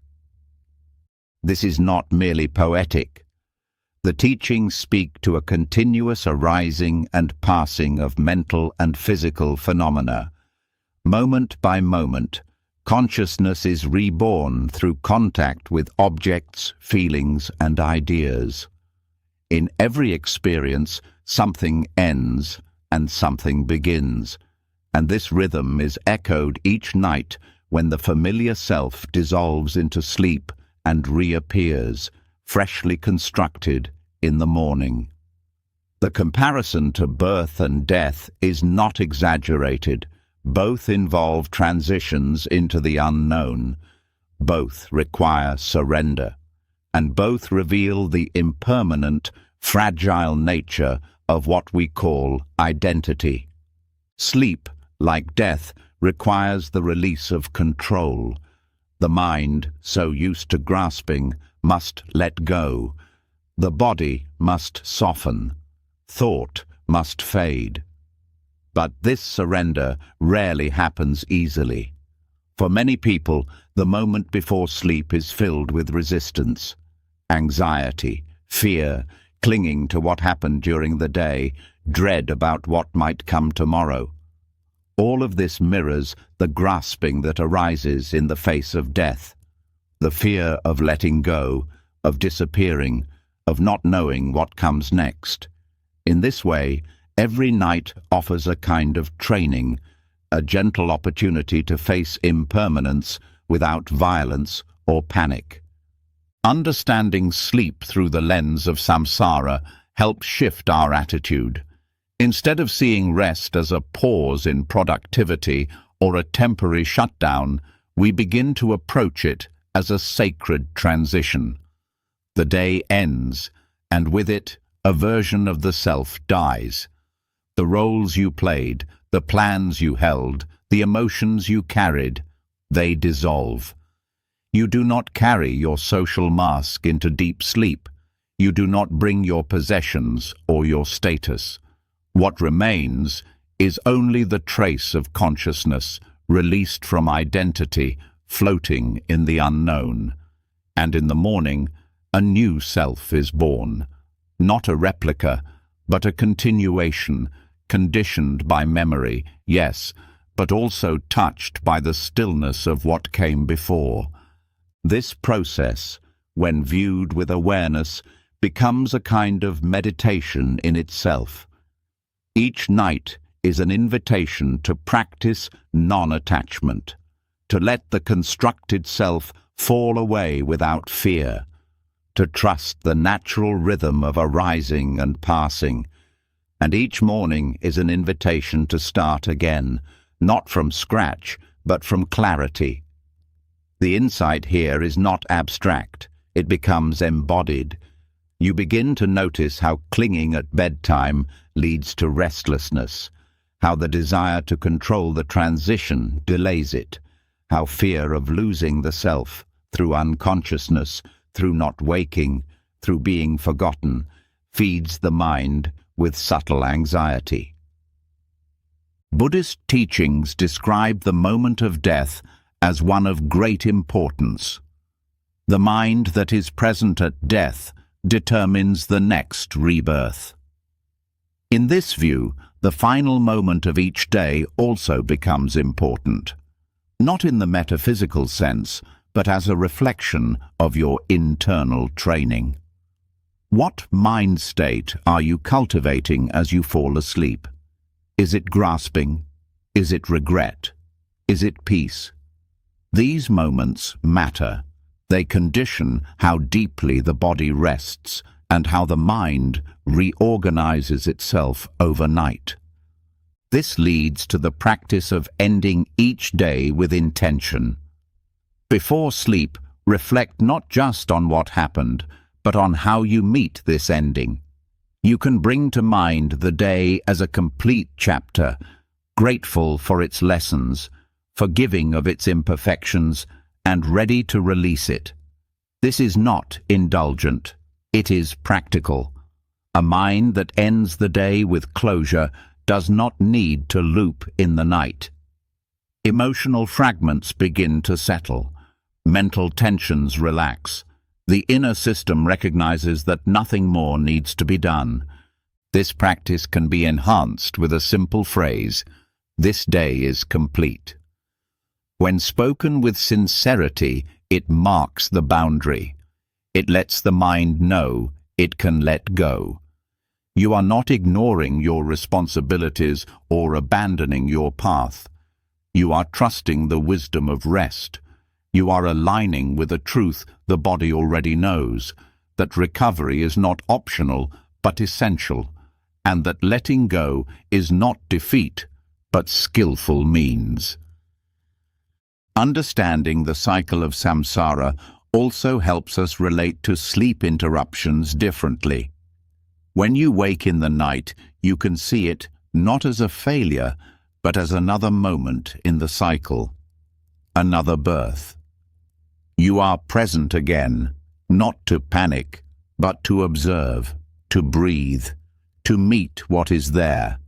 And when sleep returns, You are reborn once more into the quiet. This shifts your identity away from the story of "I can't sleep" and toward the recognition that rest is fluid, not linear. That waking and sleeping are not opposites, but companions. This perspective also encourages humility. Just as we cannot fully control the circumstances of our birth or the exact moment of our death, we cannot always dictate when or how we fall asleep. The illusion of control must be softened. When sleep becomes difficult, rather than forcing the process, you can practice surrender. You accept the moment as it is, knowing that each part of the cycle is valid. Whether you are drifting, dreaming, or lying awake, all of it is part of the same flow. In this space, even discomfort becomes workable. Aches, thoughts, emotions, none of them need to be obstacles. They can be seen as conditions, arising and passing within the larger rhythm.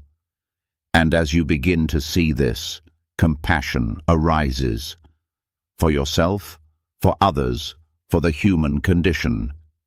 Everyone sleeps. Everyone struggles with letting go. Everyone faces the unknown each night, whether they admit it or not. This insight connects you to something universal. The nightly cycle of sleep is shared by all beings, animals, humans, young and old. Each night, a tiny death. Each morning, a new life.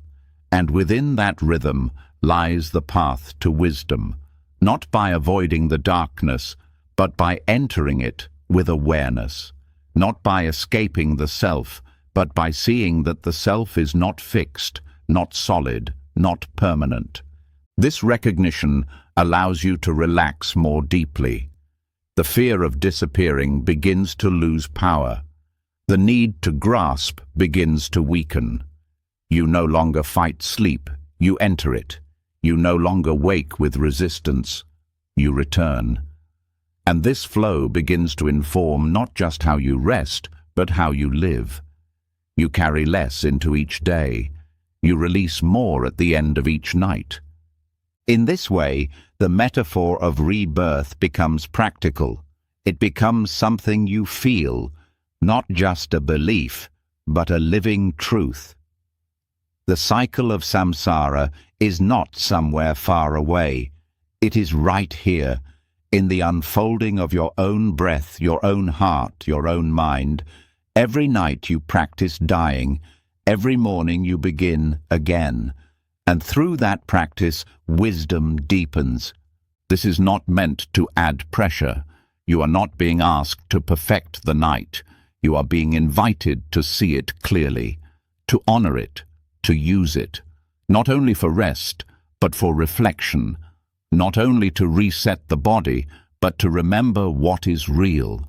That clinging causes tension, that letting go brings peace, that each moment is precious, not because it is permanent, but because it is not. When this understanding touches your nightly routine, even small acts begin to feel sacred.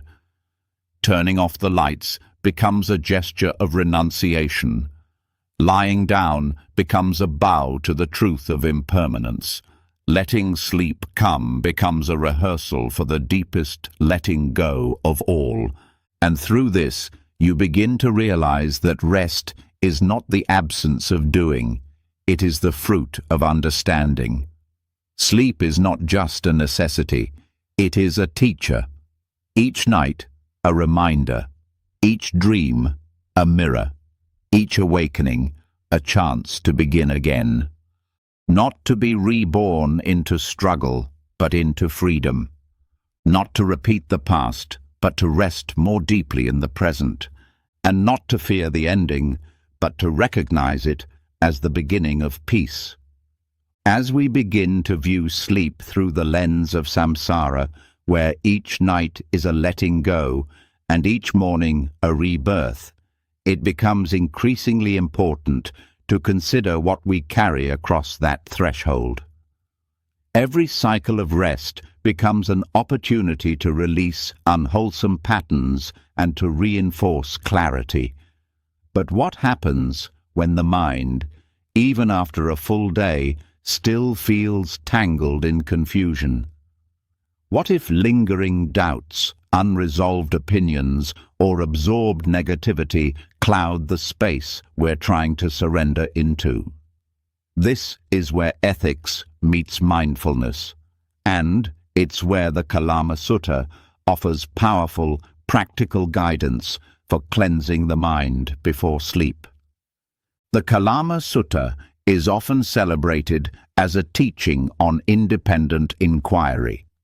The Buddha addressed a group of villagers, the Kalamas, who were confused by the conflicting teachings they had heard from various spiritual teachers.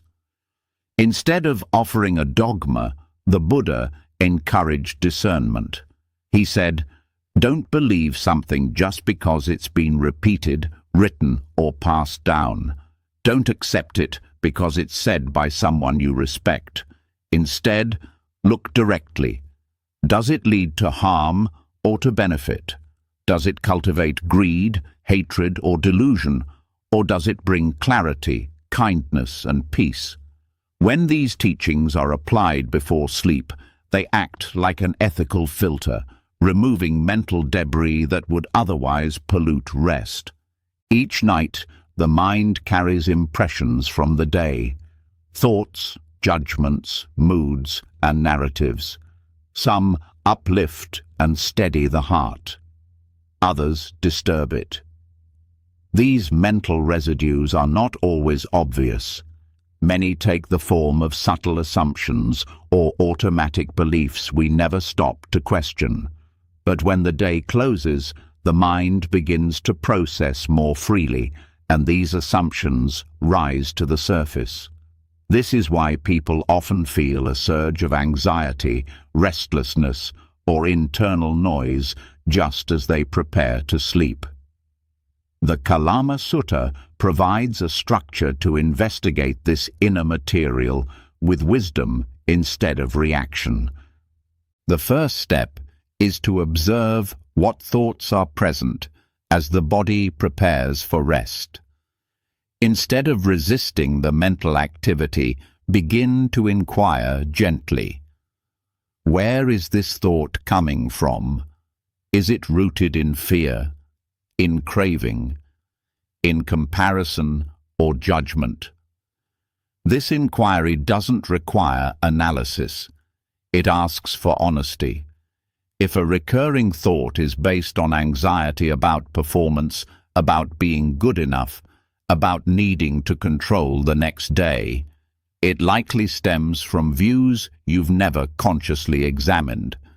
The Kalama Sutta invites you to look at the effect of that belief, not whether it's true in a conventional sense, but whether it leads to inner peace or inner conflict. Beliefs shape sleep. If the mind holds on to views based in fear or resentment, those thoughts will continue spinning throughout the night. But when you use ethical discernment to see that a thought causes tension, you can begin to release it, not through force, but through understanding. For example, if you catch yourself revisiting a conflict with someone, you can ask, "Is this thought helping me rest? Is it rooted in kindness? Does it increase my clarity or my confusion?" If the answer points toward harm, you don't have to argue with the thought. You can simply label it as unhelpful and return to the breath. This is where the Kalama Sutta differs from blind positivity or mental suppression. It doesn't say, ignore negative thoughts. It says, test them. Look at their consequences. Use your own direct experience as a guide. This turns sleep preparation into a form of ethical purification. Just as you might clean your body before bed, you begin cleaning your mind, not by judging what arises, but by sifting through it with discernment. What is true? What is helpful? What supports well-being? This process becomes more powerful when practiced consistently. As the day ends, take a few minutes to mentally review any strong opinions, judgments, or internal dialogues that formed during the day. Ask yourself, did I assume this because someone told me? Because I wanted it to be true? Because I feared the alternative? These are not questions designed to create doubt, but to open space for wisdom. The more clearly you see your mental habits, the less likely they are to dominate the sleeping mind. Another application of the Kalama Sutta is checking for borrowed beliefs. During the day, we absorb thoughts from news, social media, conversations, and cultural conditioning. Not all of it is helpful. Some of it is soaked in fear, anger, or delusion, and yet we take it in, hold it, and repeat it silently to ourselves without realizing it. Before sleep, it's important to pause and examine. What did I absorb today that isn't mine? What was passed along by others but doesn't align with what brings peace? Letting these beliefs go, even temporarily, frees mental space for true rest. This teaching also applies to self-view. Much of the mental noise before bed comes from inner criticism or expectation. The Kalama Sutta reminds us not to accept views of ourselves simply because they've been repeated in our own minds. Just because you've thought, "I'm not doing enough," every night for years doesn't mean it's true or useful. Ask instead, does this belief increase self-compassion? Does it help me grow without fear? If not, release it. Not because you're denying your challenges, but because you're learning to meet them from a place of truth rather than habit. There is also an emotional dimension to this inquiry. Unexamined beliefs often carry emotional charges. A belief about failure may come with shame. A belief about unfairness may carry resentment. These emotions are not problems. They are signals. Use them. When a feeling arises before bed, trace it back to the thought or belief behind it. What am I believing right now that is creating this tension? You might discover a hidden assumption that things must go a certain way, that you should be more advanced, that others should behave differently. As you bring these beliefs into awareness, don't argue with them. Test them. What is their effect on your peace? The more you practice this, the more intuitive it becomes. The Kalama Sutta isn't a list to memorize. It's a habit of mind, a way of relating to thoughts with a calm, ethical intelligence. Over time, the mind learns to do this naturally. Instead of getting lost in mental loops, it starts asking, is this true? Is this kind? Is this useful? And just like that, the momentum of suffering slows down. The emotional charge lessens. The inner environment becomes more spacious. This mental spaciousness is exactly what the nervous system needs to rest. When the mind is not filled with unresolved beliefs and emotional tension, the body feels safer. The breath deepens. The muscles relax. Sleep becomes easier. Not because the body is forced into stillness, but because the mind has stopped feeding the signals that keep it alert. This kind of ethical filtering can be practiced in many ways. Some may choose to journal, writing down a few recurring thoughts and asking, what is the real effect of this belief? Others might sit quietly for 5 minutes, just observing the content of the mind with this question in view. Some may find it helpful to speak aloud. This thought causes harm. I choose not to carry it into the night. However it's done, the intention is the same, to bring the mind into alignment with what leads to well-being, not what reinforces fear or attachment. And when practiced regularly, the benefits go beyond sleep. You begin to notice your thinking habits during the day. You catch reactive beliefs earlier. You learn to pause before adopting someone else's worldview. You stop mistaking familiarity for truth. This is the deeper gift of the Kalama Sutta. It teaches you how to trust your own clarity, your own experience, and your own ethical compass. So each night, before surrendering to rest, pause, breathe. Ask, what thoughts am I carrying into this darkness? Which ones are grounded in wisdom? Which ones are simply echoes? Begin to sort gently and clearly. Let go of what doesn't serve. Keep what aligns with kindness. And sleep knowing that your mind, like your body, has been cared for, cleaned, lightened, made ready for the unknown.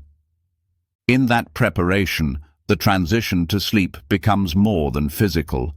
It becomes moral, emotional, spiritual. You're not just lying down, you're stepping across a threshold with clarity, and that clarity, built on the foundation of direct inquiry and ethical discernment, becomes the quiet light that follows you into the dark, where fear fades, where truth settles, and where the mind, at last, can rest.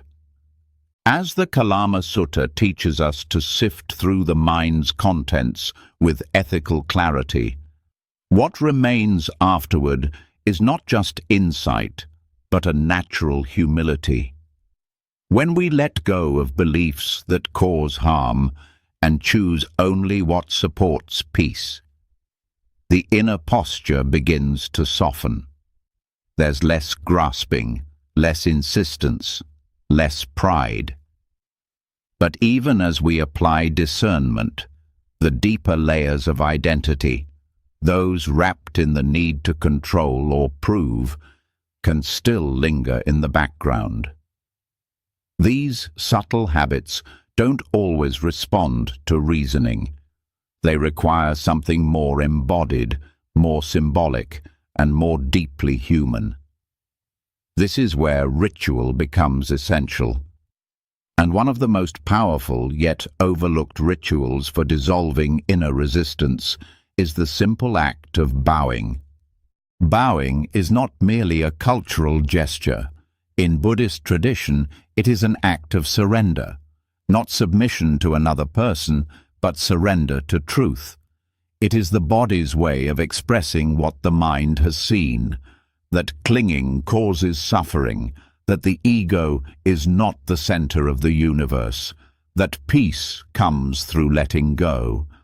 Bowing, especially when done with full awareness, shifts the emotional tone of the moment. It physically lowers the head and raises the heart. It reminds the nervous system that it is safe to release. When practiced before sleep, bowing serves as a final symbolic gesture of renunciation, a soft but powerful declaration that the day is complete, the effort has been enough, and there is nothing left to prove. Ritualized surrender works because the body holds emotional memory. Even when the mind understands impermanence and non-self, the body can stay tense, as if still defending itself. Bowing speaks directly to the body's language. It bypasses intellect and touches something primal. It signals the end of striving, the end of performance.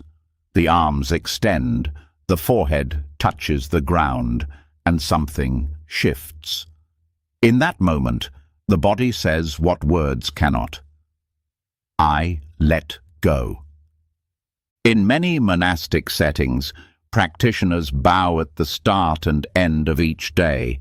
They bow to the Buddha, to the Dharma, to the Sangha, not to worship, but to honor what they represent. The awakened mind, the truth of the path, the support of the community. But the deeper purpose is to bow to reality itself, to meet the present moment without resistance. Before sleep, this gesture has a unique power. It frames the day not as a personal achievement, but as part of a larger unfolding. It places your individual concerns within a wider context. It reduces the sense of isolation and softens the need to carry everything alone. Anxiety often thrives on the illusion of control. The thought that you must handle everything, fix everything, make everything right before rest can come. Bowing cuts through this. It offers a moment of radical honesty. I did what I could today. Now I lay it down. The ritual does not erase problems. It does not guarantee a dreamless night, but it changes your posture toward the unknown. It allows you to meet rest not with tension, but with reverence. This kind of reverence is not religious in the dogmatic sense. It's a spiritual attitude, a respect for life as it is, a willingness to trust what cannot be planned. When bowing becomes part of your sleep preparation, you are training the body to release the accumulated tension of the day. You are retraining the emotional body to see rest not as abandonment, but as participation in something greater than the self. The practice does not require elaborate rituals. One bow is enough. Done with sincerity, it becomes a powerful closing. You can bow toward a small altar, toward a candle, or simply toward the space where you rest. You can bow in silence or with a phrase, I release today. I return to stillness. I bow to what is. The specifics matter less than the intention. What gives the gesture its power is mindfulness, being fully present with the act, allowing the body to feel the meaning behind it. Bowing also addresses pride in a very subtle way. Pride doesn't always show up as arrogance.